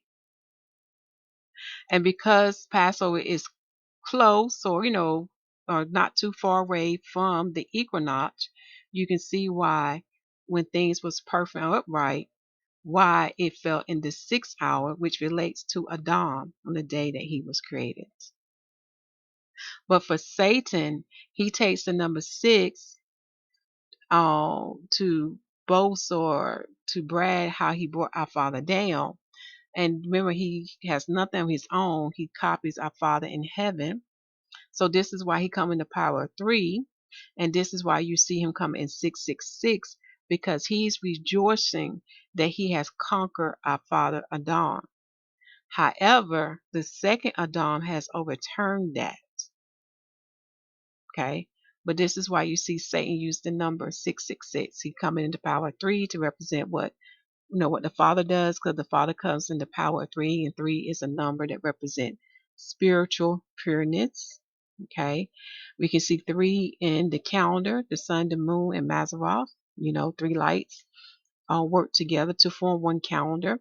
We see 3 in the Elohim head, the Father, the Son, and the Ruach Hakodesh. Okay, we can see that. We also can see 3 in marriage, husband, wife, and the spirit of Yah. We can see the theme of 3. So, okay. So what we're going to do, I'm going to make a part 2 to this, because now we're going to get into the daily sacrifice, and then I can show you an example of what Josephus has written, then you can understand why did they sacrifice those sacrifices in the third, in the 3 o'clock time, and even the 5 o'clock time. Okay. Also, we may be coming back to this darkness when the Messiah was upon the cross. So with number 3, with the third hour when he was put on the cross in the Hebraic time, I'm going to come back with list of scriptures on that. So let us pause here for the time being.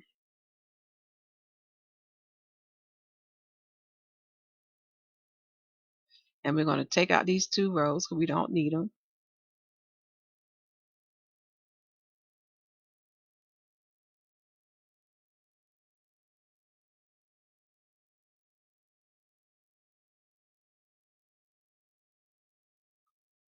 And I'm going to put a cross here under number 3. And I just use the letter T, lowercase t, for that until I get a better picture. Okay.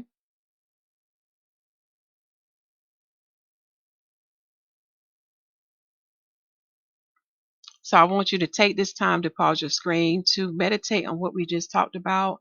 I know this was a lot of deep information. And to my babes, I recommend that you read Enoch, first Enoch.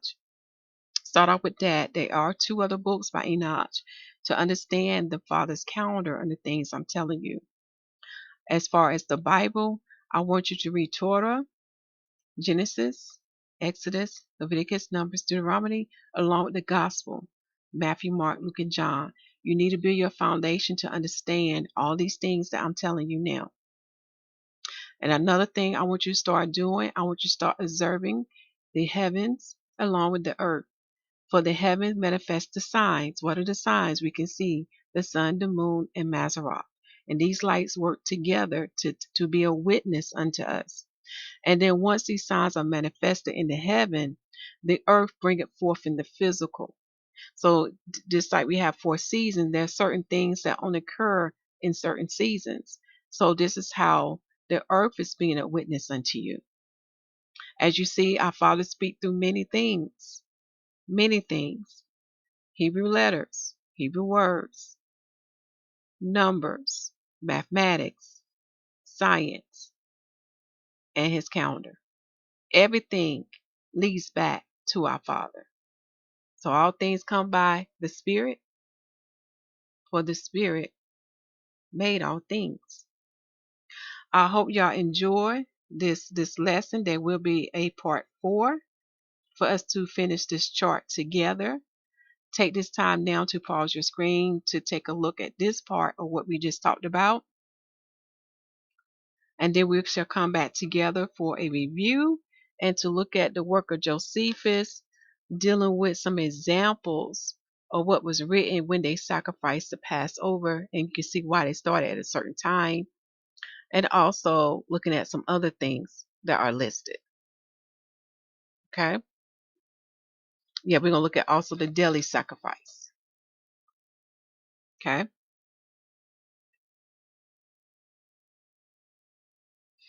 All right. Hope y'all enjoy this. My brothers and sisters, continue to preach that the kingdom of heaven is at hand, for it's truly at hand. Make sure the people receive salvation as written in Romans chapter 10 and baptize the people in the name of Yahusha HaMashiach. Shalom.